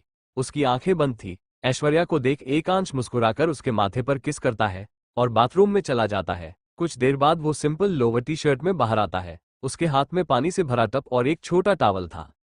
एकांश जाकर टब को साइड टेबल में रखकर कपड़े को गीला कर उससे ऐश्वर्या को अच्छी तरह से साफ करता है, क्योंकि ऐश्वर्या की हालत इतनी नहीं थी कि वो खुद को साफ कर सके। उसके बाद एकांश ऐश्वर्या को अपनी व्हाइट शर्ट पहनाता है और उसके बगल में लेटकर उसे अपनी बाहों में भरकर सो जाता है। वहीं दूसरी तरफ जोया अपने कमरे में पहुंची तो उसने देखा सामने एक आदमी अपनी पीठ किए खड़ा था। उसकी कमर पर एक टॉवल लिपटी थी और वो अपने दूसरे हाथ में पकड़ी टॉवल से अपने बाल पोंछ रहा था। उसे देखकर लग रहा था जैसे वो अभी अभी नहाकर आया हो। जोया उसका चेहरा नहीं देख पा रही थी। जोया ने उसे देखते हुए अपने मन में कहा, साला इसकी इतनी हिम्मत कि मेरे कमरे में आकर मेरे ही बाथरूम में नहाकर मेरे ही टॉवल से अपना सर पोंछेगा। आज तो मैं इसकी जान ले लूंगी। जोया अपनी गन लोड कर सामने खड़े आदमी के ऊपर पॉइंट करते हुए बोली, कौन हो तुम और मेरे कमरे में क्या कर रहे हो? जोया की आवाज सुनकर 1 मिनट के लिए वो आदमी रुक गया। कुछ देर तक मूर्ति बने खड़े रहने के बाद भी जब वो कुछ नहीं कहता तो जोया उसे गुस्से में कहती है, अबे बहरे वहरे हो का बे, एक बार का तुमको सुनाई नहीं देता, या अभी 6 की 6 तुमरे इस भेजे में उतारे। जोया की आवाज में गुस्सा साफ झलक रहा था। वही जोया की धमकी का उस आदमी पर कोई असर नहीं पड़ा। वो जोया की बात सुनकर बाद मुस्कुरा रहा था। जब जोया को कोई जवाब नहीं मिलता तो वो गुस्से में चलकर उस आदमी के पास जाती है और जैसे ही वो उसे पलटकर उसके सर से टॉवल को हटाती है, उसे देखती रह जाती है। जोया की आंखें हैरानी से बड़ी हो गई थी। कुछ देर तक सामने खड़े आदमी को देखने के बाद जोया हैरानी भरे भाव से बोली, तुम यहाँ क्या कर रहे हो? जोया के ऐसे रिएक्शन देख सामने खड़े शख्स की मुस्कान और बड़ी हो गई। वो जोया को उसकी कमर से पकड़कर खुद से सटाते हुए बोला, वो क्या है ना, मैं अपनी बीवी को बहुत मिस कर था, इसलिए उससे मिलने चला आया। ये कोई और नहीं, देव था। देव को वहां देखकर जोया की खुशी और हैरानी का ठिकाना नहीं था। वो तो बस देव को देखे जा रही थी। तभी देव जोया के होठों की तरफ झुककर अपने होठ उसके होठ पर रख देता है और उसे किस करने लगता है। दोनों ही एक दूसरे को किस कर रहे थे। वही देव का एक हाथ जोया के सर के पीछे और दूसरा हाथ उसकी कमर को सहला रहा था। दोनों ही एक दूसरे में सब कुछ भूल चुके थे। किस करने के साथ साथ देव और जोया दूसरे की होठों को काट रहे था, जिस कारण दोनों के होठों से खून निकलने लगा था, लेकिन फिर भी वो एक दूसरे को नहीं छोड़ रहे थे। दोनों एक दूसरे को ऐसे किस कर रहे थे जैसे बरसों बाद प्यासे को पानी मिला हो। किस करते हुए देव अपनी जीभ जोया के मुंह में डालकर उसके पूरे मुंह को चखता है। दोनों को जीभ आपस में उलझ रही थी।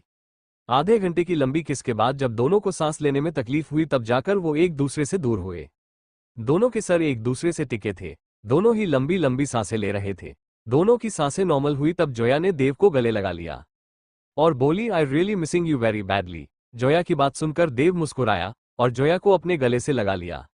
दूसरी ओर मुंबई में हर्षिता और हर्षित दोनों इस वक्त अपने मुंबई वाले घर में थे, जहां उनके दोनों के अलावा बस नौकर थे जो घर का काम करते थे।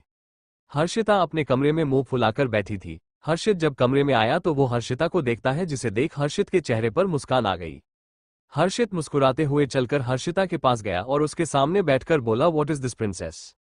हर्षित की बात सुनकर हर्षिता उदासी भरे भाव से बोली, हमें सबकी याद आ रही है, हमें अपनी फैमिली से मिलना है।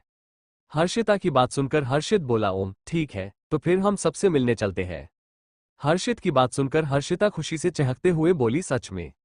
तो हर्षित मुस्कुराकर अपना सर हाँ में हिला देता है और कहता है, सच में, लेकिन आप किससे मिलना चाहती है?